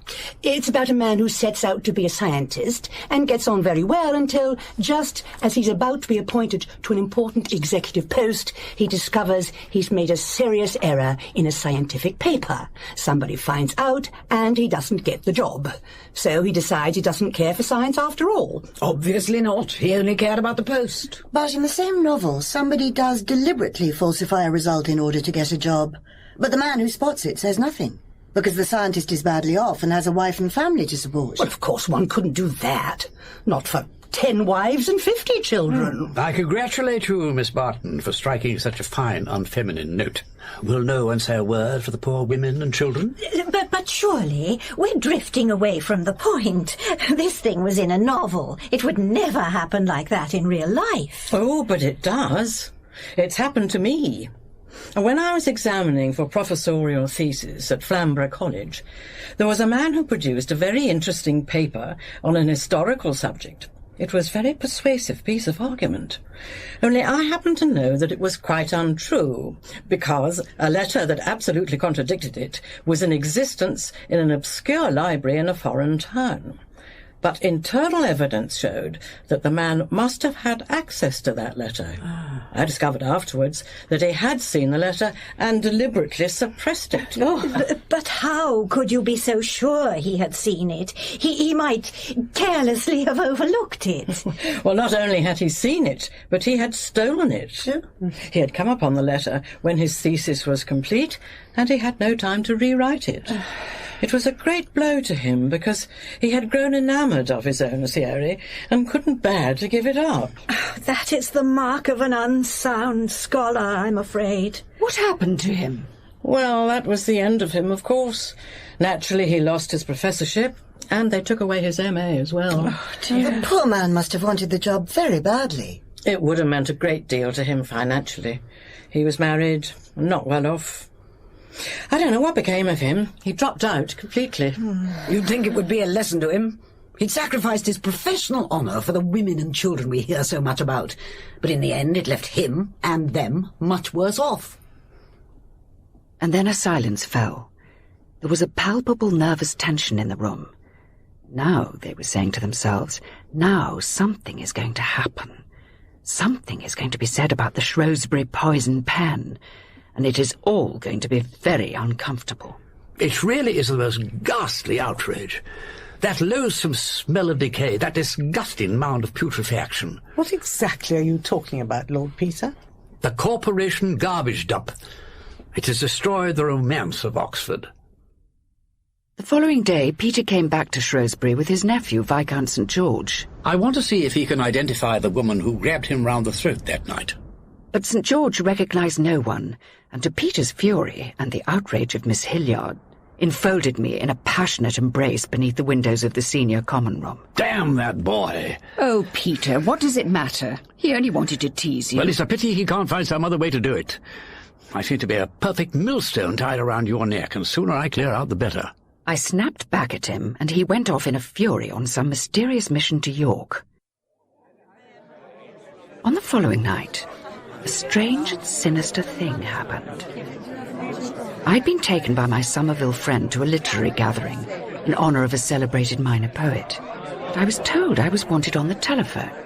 Is that Miss Vane? Yes, who's that speaking? This is Shrewsbury College. Could you please come round quickly? There's been another disturbance. Who is that speaking, please? This is Dr. Baring's maid. And what has happened? I don't know, miss. The warden said I was to ask you to come at once.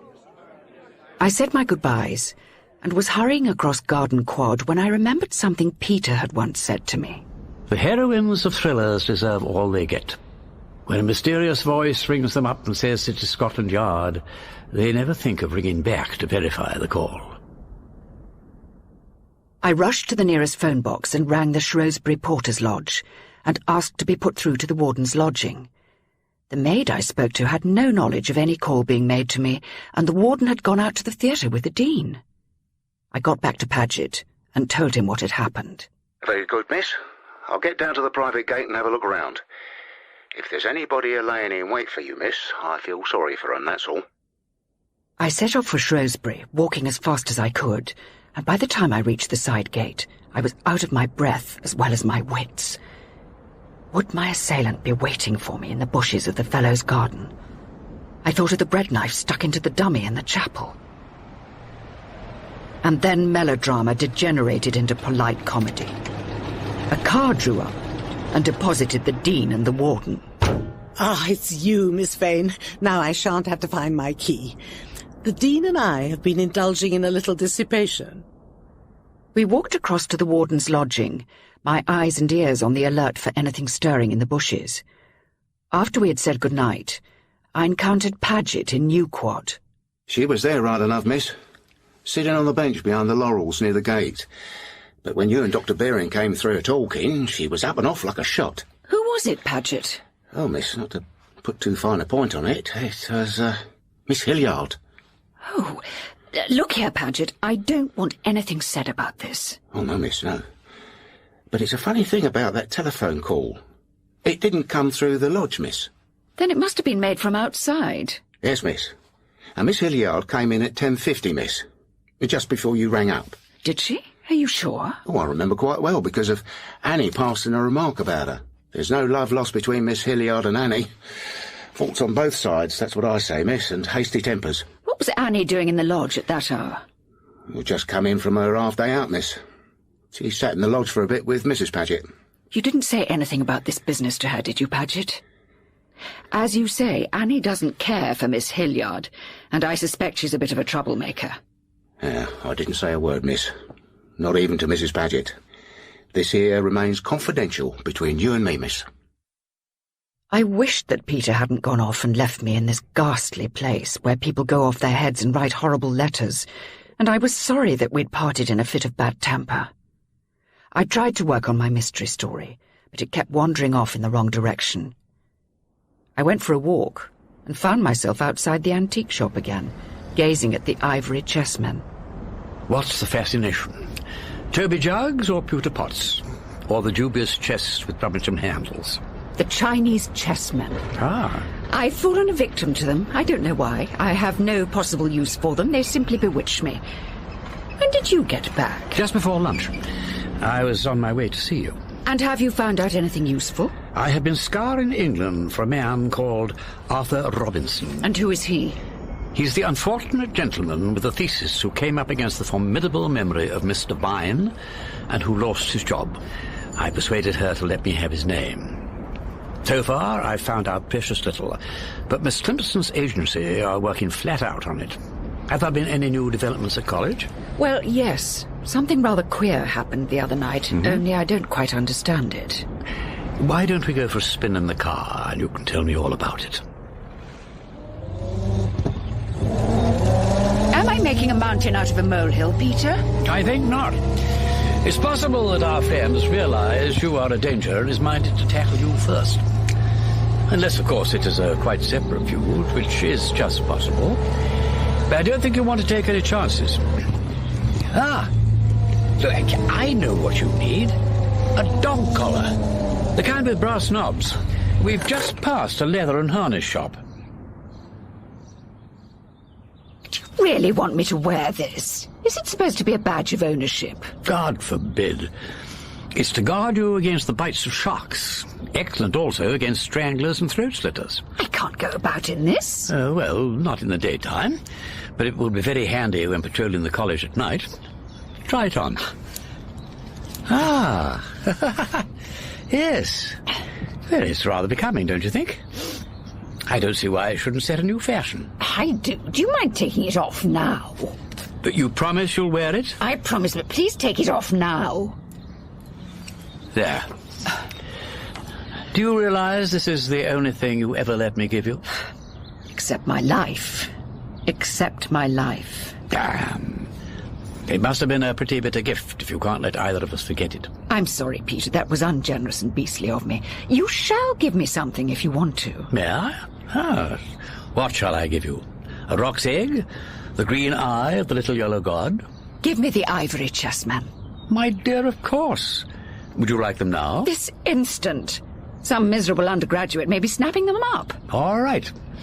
I'll engage not to drop below 70, except in the 30-mile limit. Well, there they are. Admit that when I do a thing, I do it handsomely. I've asked you for 32 presents at once. It sounds like through the looking glass. Are you coming in, or will you leave me to fight it out by myself? Of course I'm coming in. Why? Am I looking too keen? Much too keen. Well, I don't care I'm coming in. But I shall leave all the bargaining to you and keep my eyes modestly down. I'm sorry that took so long. You've chosen better than you knew. I'm no expert, but I'm very much mistaken if that ain't a fine and ancient set and worth a good deal more than he was asking for it. That's why I haggled so much. When a thing looks like a bargain, there's usually a snag about it somewhere. If one of those dashed pawns wasn't the original, it would make the whole set worthless. If the set hadn't been perfect, should you have bought it? Not at any price. Not if I still wanted it. No, that's the snag about me. Besides, you wouldn't want it. You have the scholarly mind, and you'd always feel uncomfortable knowing it was imperfect, even if nobody else knew. That's true. Well, I'm glad they're all right, because I love them with a perfectly idiotic passion. They've been haunting my slumbers for weeks. And even now I haven't said thank you. Oh, yes, you have. And anyway, the pleasure is all mine. But where are you going to keep them? You can't just leave them in their box. Look at all these little fragile spears and the royal headdresses. They were mine. I shouldn't be able to keep my eyes off them for a moment. I've just remembered. We can get one of the glass cases from the science lecture room. You can keep them in there. Thank you. That would be lovely. I've always considered chess the most wearisome amusement in the world. Oh, nonsense. Shall we have a game, Miss Vane? But I expect you could play my head off. I'll give you a pawn advantage. Even so, I suffered 3 humiliating defeats in quick succession. Nor were the games made any easier by being played under the derisive eyes of Miss Hilliard, who distressed me by fingering the captured pieces, and who, when the glass case had duly been taken up to my room, insisted on carrying some of them and installed the case opposite my bed. Now you'll be able to see them if you wake up in the night. The following day happened to be the Dean's birthday, and on my way back from the market to buy her roses, I ran into Peter coming out of the Mitre Inn. Just the thing, I must say. I rather like your Dean.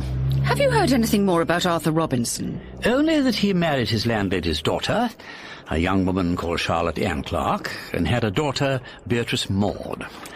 I'm hoping to hear more this afternoon, but I have a pretty shrewd idea whom I'm after. Lord Peter Wimsey has been to see me with a rather curious proposition.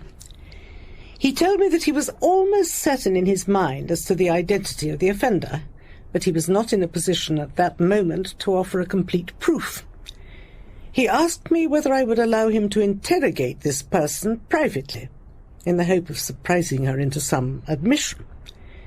If the bluff, as he called it, came off, she could then make her confession to me.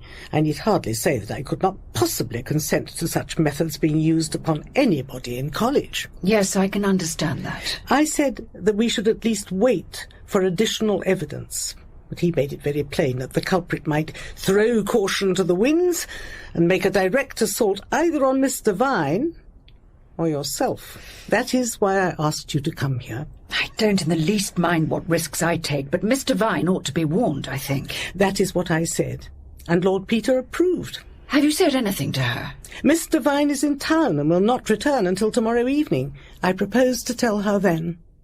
So there was nothing to do but wait. That evening, I worked with Miss Lydgate on her interminable proofs. And as I was going upstairs to my room, I encountered Miss Hilliard. Oh, Miss Vane. Were you looking for me? No, I wasn't. Certainly not. Going to work under the inspiration of your beautiful chessmen? More or less. I hope you have a pleasant time with them. I went on up the stairs and opened the door of my room. The glass case had been shattered, and the floor was strewn with smashed and trampled fragments of red and white ivory. Blind, bestial malignity. Not only broken, but ground to powder. There's been a heel ear at work as well as a poker. She hates you, Harriet. I thought she was only afraid of you. Oh, my dear girl, now come along, don't cry about it. It might have been you. I loved them, and you gave them to me. It's a pity it's that way round. You gave them to me and I've loved them is all right, but I loved them and you gave them to me is irreparable. But you needn't weep over the chest of drawers while I have a shoulder at your disposal. I'm sorry, I'm being a complete idiot. I told you love was the devil and all. Did you notice anything unusual this evening? Oh, I noticed something all right, and she said something about the chessmen too. Who was that? Miss Hilliard. Excuse me, madam, but Paget sent me over to see if Lord Peter Wimsey... He's here, Annie. Oh. If you please, sir, they've rung up from the Mitre to say that there's a message from the Foreign Office. Oh, Lord, that would happen.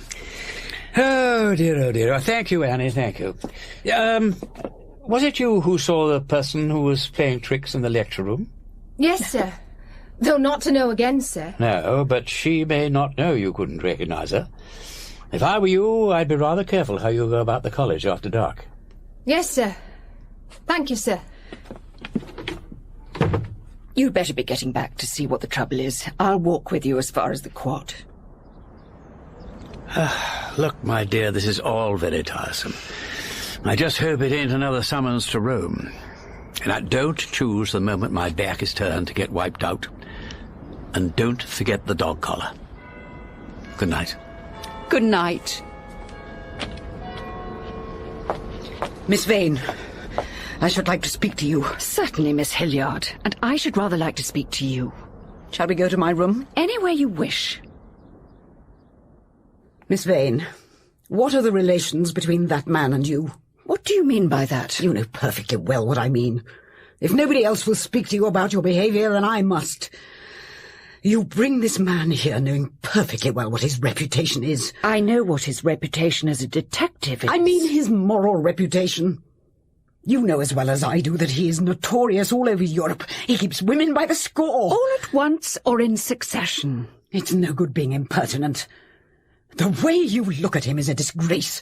You take him up to your room. Really, Miss Hilliard, I can't allow you... He was there tonight. You know very well why he was there. I can guess. And I know very well why you came there. I never went into your room. You didn't go into my room and smash my chessmen? I haven't been anywhere near your room tonight. That is a lie. And I know it is a lie because there's a fragment of broken ivory on the carpet under your writing table and another stuck on the heel of your right shoe. I saw it following you up the stairs. Oh, my God. Give me your shoe. Here. That's evidence. Incontrovertible. I did go to your room to say to you what I said just now, but you weren't there. And when I saw the mess on the floor, I was afraid you'd think... I did think. What did he think? I don't know what he thought, but he'll probably think something now. You've no evidence that I did it. But I did see it. And you can tell your lover that I saw it and was glad to see it. But he'll tell you that's no proof that I did it. Look, Miss Hilliard, you must understand once and for all that he is not my lover. And if you were watching us down there in the quad, you must know that people who are lovers don't treat each other like that. At least if you know anything about it at all. We're very old friends. Oh, don't talk nonsense. You know you're in love with the man. By God, if I'm not, I know who is. Oh, you've no right to say that. It's true all the same. I should have realized. I'm sorry. Oh, for God's sake, go away. I had no intention of sleeping in my room that night, and the bursar found a bed for me in the infirmary. I kept away from college all next day, taking Miss Lydgate off for a picnic at Hinksey. When we got back, there was a message at the lodge asking me to telephone Viscount St. George urgently. Look here, I can't get hold of Uncle Peter. He's vanished again. But I saw your ghost this afternoon, and I think you ought to be careful. Where did you see her? About 2:30, walking over Magdalen Bridge. She was talking to herself and looking awfully queer. Sort of clutching with her hands and rolling her eyes about. Couldn't mistake her. That woman's dangerous. After hall that night, I went up to my room, locked the door and took out the dog collar and put it on. When I glanced at myself in the mirror, it looked as if I'd been guillotined. 10:15, the time Miss Devine's train was due to arrive from London. But had the warden remembered to warn her? I went downstairs and crossed the quad. There was no light in her room, but the curtains were drawn across. I opened the door and felt for the light switch. But it did not come on. You filthy bitch! I'm going to kill you as you killed him! In Gaudy Night, by Dorothy L. Sayers, Lord Peter Wimsey was played by Ian Carmichael, and Harriet Vane by Joanna David. The Warden, Jill Balkan. The Dean, Francis Jeter. Miss Lydgate, Elizabeth Proud. Miss Devine, Sarah Lawson.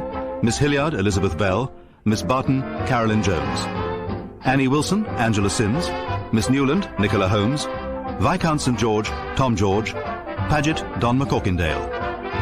Other parts were played by members of the cast. Gaudy Night was dramatised by Michael Bakewell and directed for BBC Audiobooks by Enyd Williams.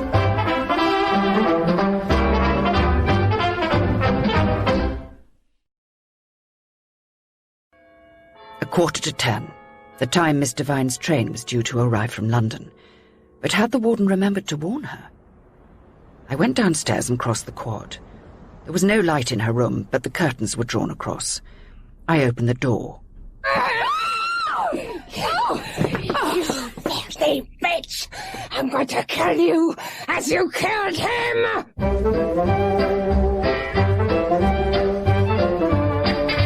We present Ian Carmichael as Lord Peter Wimsey and Joanna David as Harriet Vane in Gaudy Night by Dorothy L. Sayers.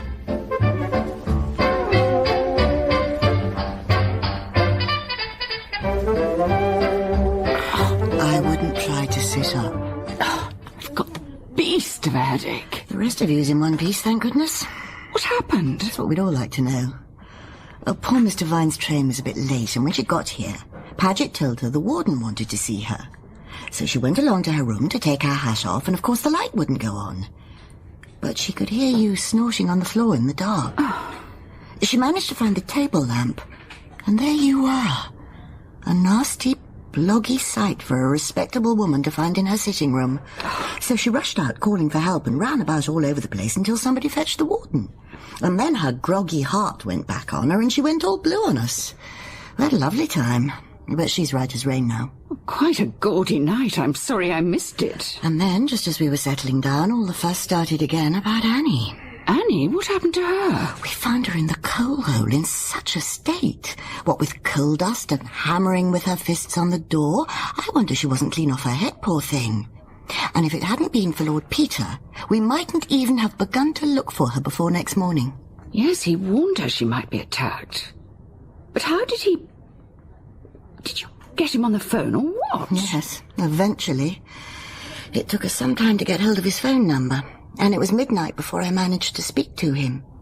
He said he'd drive down from London at once, and then he asked if anything had happened to Annie Wilson, which set us off trying to find where she'd got to.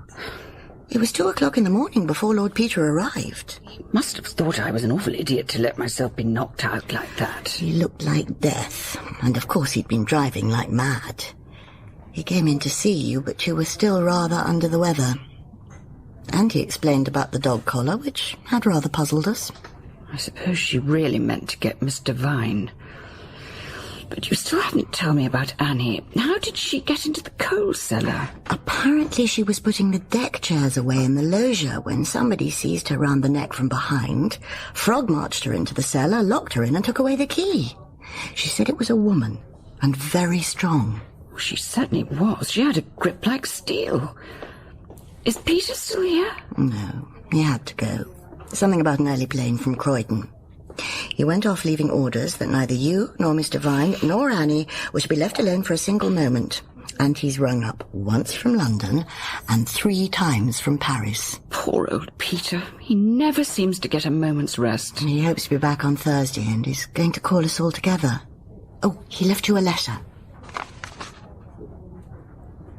Congratulations on not being dead yet. I've taken away your collar to have my name put on it. If things carry on like this, we shall have to make them standard issue. Thursday. A heavy, gloomy and depressing Thursday. The warden had called a meeting of the senior common room, and Peter was to lay certain information before them. The first point to strike an outsider is the fact that these demonstrations began at the Gaudy. I may say that this was a crucial error on the part of the perpetrator, whom I shall refer to in the time-honoured way as X. You mean that if X had waited until after term began, we would have had a much wider field of suspects? Exactly. What was it that so excited X at the Gaudy that she couldn't wait until a more advantageous time? Was there a person who was newly arrived at college when the Gaudy took place, and who was resident the following term when the demonstrations began in earnest? And there was. Mr. Vine. The first indications of the trouble were the documents which came into the hands of Miss Vane at the time of the Gaudy. One of them, which amounted to an accusation of murder, was slipped into her gown in the senior common room, and her gown was side by side with that of Mr. Vine. I believe that X misread in H.D. Vane for D. Vine simply put the note into the wrong gown. I was certain, of course, that the letter was intended for me. Why should anyone accuse Mr. Vine of murder? Precisely. Miss Vane also discovered a drawing on the night of the Gaudy. She destroyed it, but I gather it looked something like this. It represents a punishment being inflicted by a naked female figure upon another clothed in academic dress. And similar drawings appeared thrust under doors or scrawled upon walls throughout the Michaelmas term. And there was a curious variation, a crude picture of a man being killed by a female, also in academic dress. I must admit that the significance of the academic dress escaped me. I thought the drawings were simply obscene.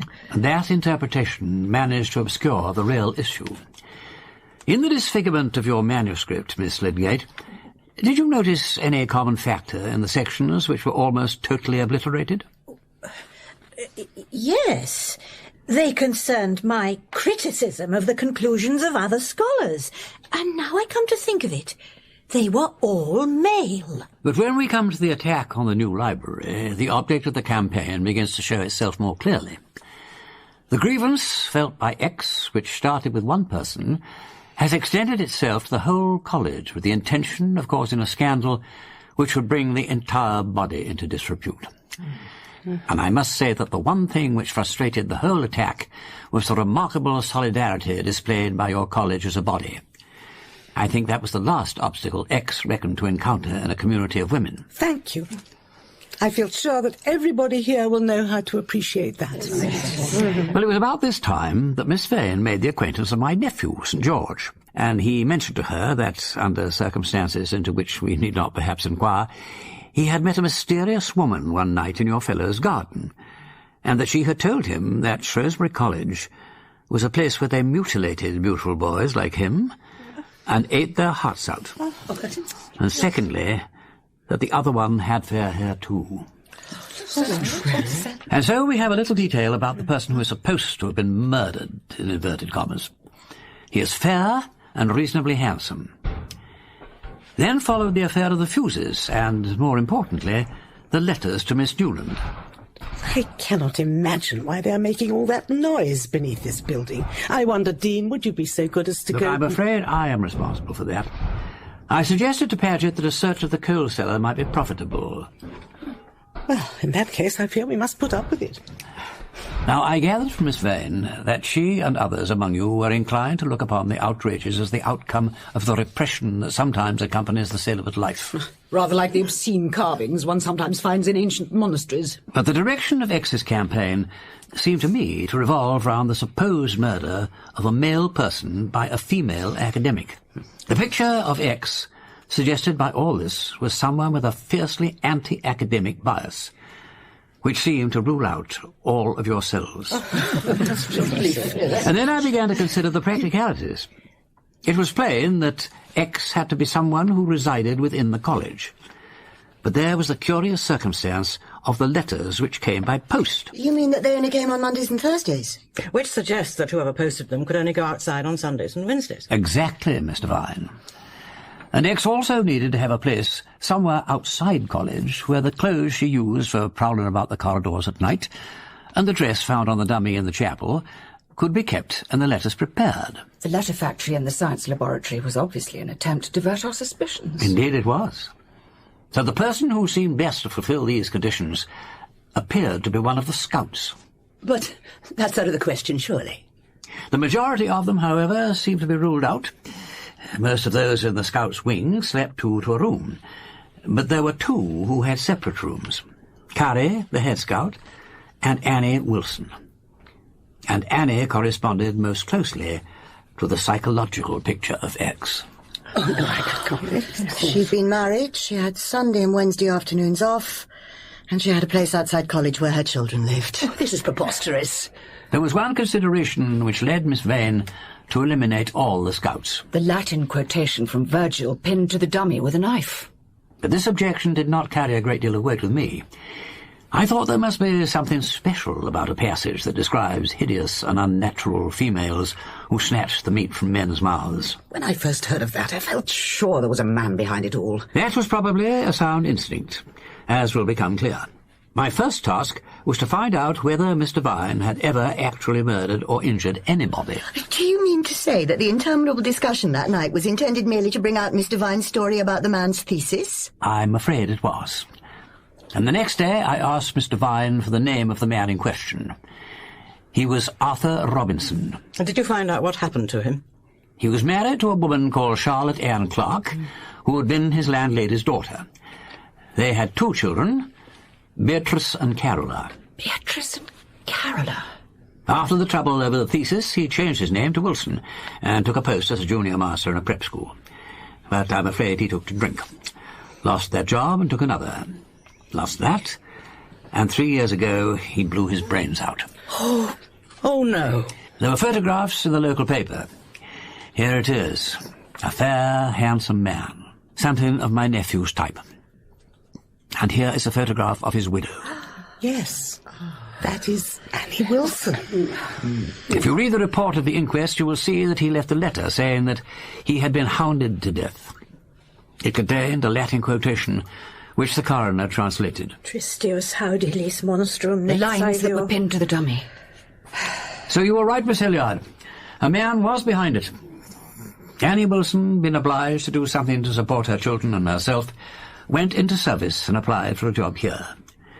She probably knew that as a widow with 2 children she would receive kindly consideration. What did I tell you? I always said that ridiculous sentimentality about married women would be the ruin of this college. Poor soul, brooding over her grievance in such an unbalanced way.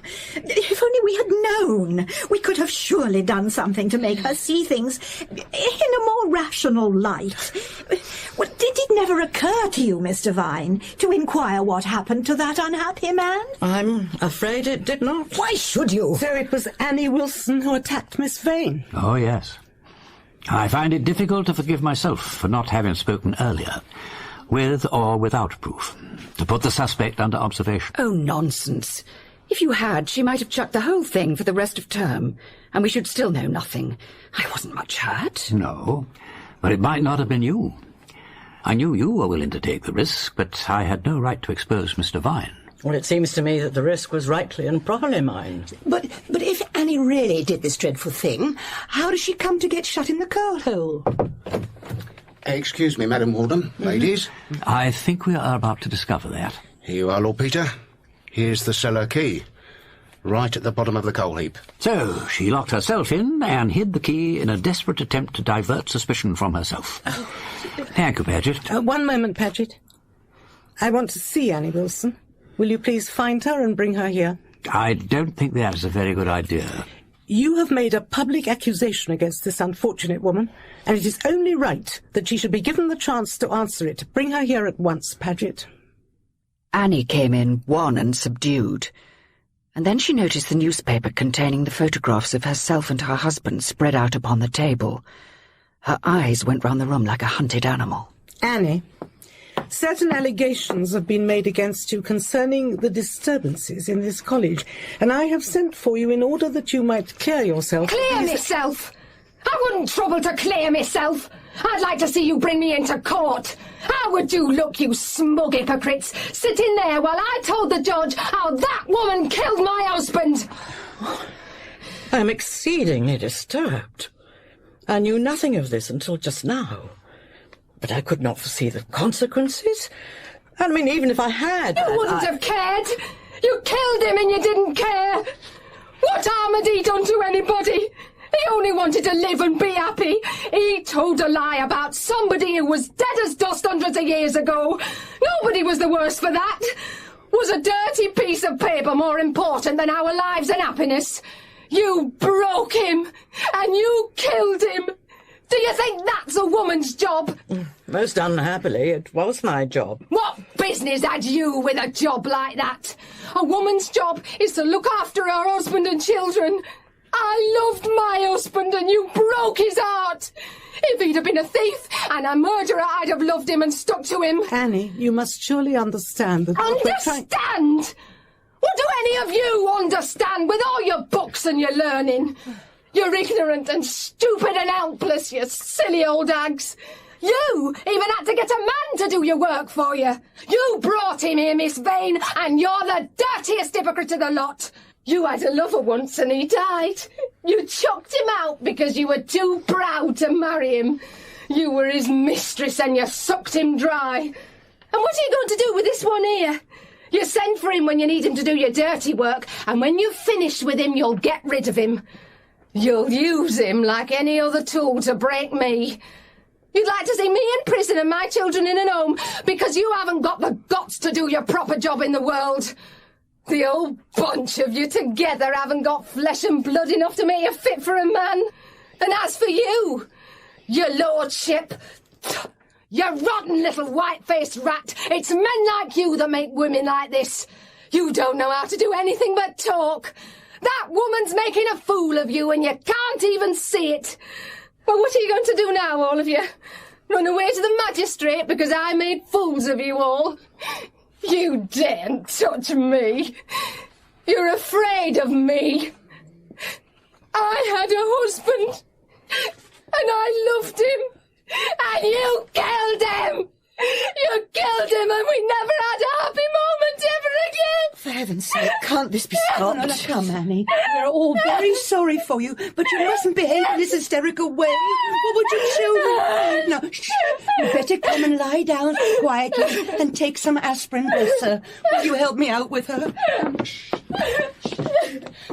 I apologise for allowing this scene to take place. I ought to have known better, Lord Peter. You were perfectly right. Of course he was right. He's always right. He said it was dangerous to care for anybody. He said love was the devil. Oh, God, get me out of here. I'm going to be sick. And of course, Mr. Vine, no sane person could think of blaming you. Nobody, perhaps, but myself. Lord Peter, a little later on, when we are feeling more ourselves, I think we should like to say that we're... Please don't. It doesn't matter at all. Then I think we should bring to an end these proceedings. Good afternoon. I do blame myself. Most bitterly. Not for my original action, but for the sequel. But surely... Nothing you can say to me could make me feel more responsible than I do already. I can have nothing to say. Like you and every member of this common room, I admit the principle, and the consequences must follow. Yes, but that won't do. One ought to take some thought for other people. Miss Lydgate would have done what I did in the first place, but she would have made it her business to see what became of that unhappy man and his wife. Miss Lydgate is a very rare person, but she couldn't prevent other people from suffering for her principles. That seems to be what principles are for, somehow. How much are you going to suffer for this? Oh, God knows, that's my lookout. In any case, you know I'm with you. Every time. Oh, thank heaven they've gone. I'm afraid I made rather an exhibition of myself. Well... What's happened to Peter? Oh, he's gone too. Miss Vane, I've no wish to pry impertinently into your affairs, but we've had to face a good many facts this afternoon. Isn't it time you faced the facts about this man? I have been facing one fact for some time. That is that if I once gave way to Peter, I should go up like straw. Oh, that is moderately obvious. How often has he used that weapon against you? Never. Then what are you afraid of? Yourself? Isn't this afternoon warning enough? Perhaps. But I really don't think you can go on like this. He looks like a person pushed to the last verge of endurance. I should make his life a misery. Very well. If you are determined that you are not fit to lick his boots, tell him so and send him away. I've been trying to send Peter away for 5 years. It doesn't have that effect on him. If you had really tried, you could have sent him away in 5 minutes. He'll never make up your mind for you. You needn't be afraid of losing your independence. He'll always force it back on you. If you were me, would you marry a man like that? Well, frankly, I should not. A marriage of two independent and equally irritable intelligences seems to me reckless to the point of insanity. You can hurt each other so dreadfully. I know, and I don't think I can stand being hurt anymore. Then I suggest you stop hurting other people. Face the facts and state a conclusion. Bring a scholar's mind to the problem and have done with it. There was no word from Peter in the morning, and I was in no mood to face the senior common room. I took myself off to the Radcliffe camera to try to occupy my mind with Sheridan Le Fanu. Shortly after noon, a hand touched my shoulder. Harriet, they told me I'd find you here. Can you spare a moment? We could go up to the gallery if you wish. Of course. I understand that poor Annie's problem is being medically dealt with. Oh, yes. When the academic mind has really grasped a hypothesis, which may take a little time, of course, it copes with thoroughness and efficiency. Nothing will be overlooked. One can only hope she survives the process. We walked out onto the gallery of the camera. The sun was shining upon a shining city. All Oxford springing underneath in living leaf and enduring stone, tinged far off by her sheltering blue hills. Harriet, I want to ask your forgiveness for these last 5 years. I think it ought to be the other way round. No, I think not. When I remember how first we met... Peter, I was sick of myself, body and soul. I didn't know what I was doing. I had found you beyond all hope and expectation at a time when I thought no woman could ever mean anything to me beyond a little easy exchange of pleasure. I was so terrified of losing you before I could grasp you that I babbled out all my greed and fear, as though, God help me, you had nothing to think of but me and my windy self-importance. Oh, Peter. My dear, you showed me what you thought of me when you said you would live with me but never marry me. Don't. I'm ashamed of that. Ah, not so bitterly ashamed as I've been. It has taken me a long time to learn my lesson, Harriet. I've had to pull down, brick by brick, the barriers I had built by my own selfishness. Peter, it's not fair to let you talk like this. It's I who ought to apologize. If I owe you nothing else, I owe you my self-respect, and I owe you my life. Ah, but I've given you that back by letting you risk it the other night, and nearly losing it in the process.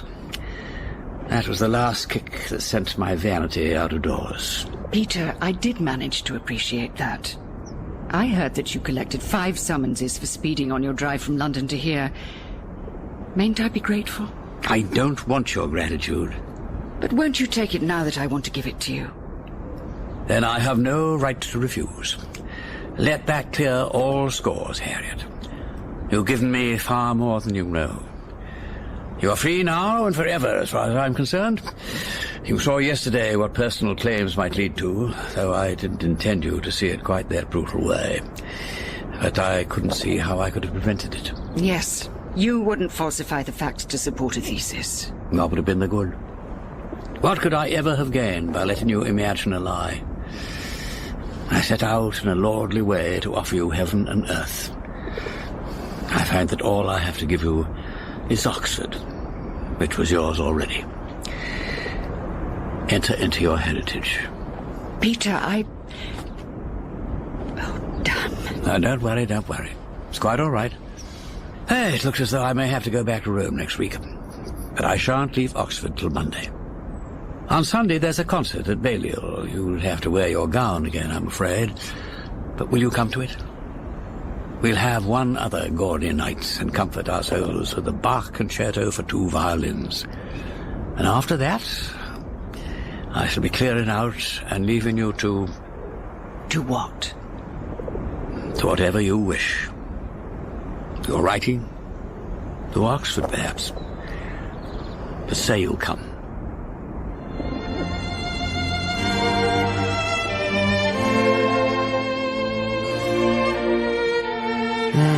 It's a beautiful night. Far too good to waste. Don't go back yet. Come down to Morton Bridge and send your love to London River.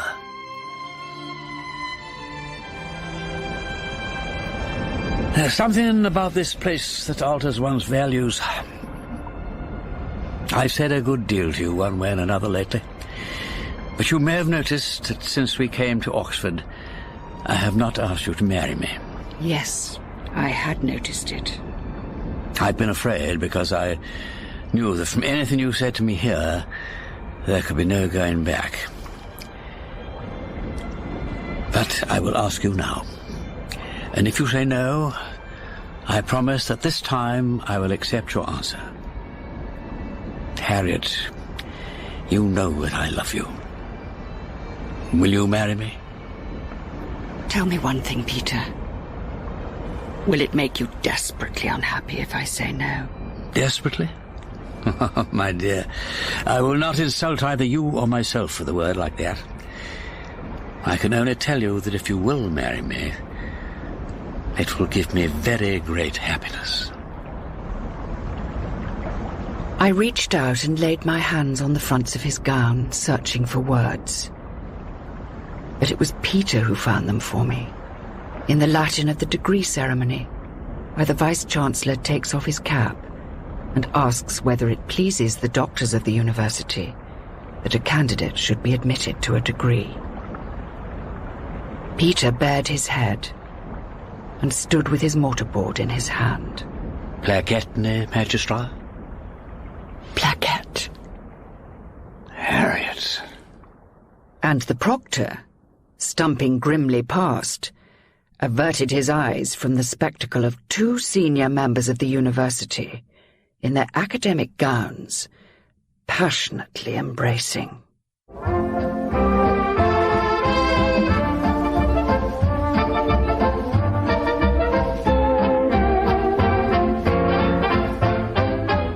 In Gaudy Night, by Dorothy L. Sayers, Lord Peter Wimsey was played by Enyd Carmichael, and Harriet Vane by Joanna David. The Warden, Jill Balkan. The Dean, Francis Jeter. Miss Lydgate, Elizabeth Proud. Miss Devine, Sarah Lawson. Miss Hilliard, Elizabeth Bell. Miss Barton, Carolyn Jones. Annie Wilson, Angela Sims. Miss Newland, Nicola Holmes.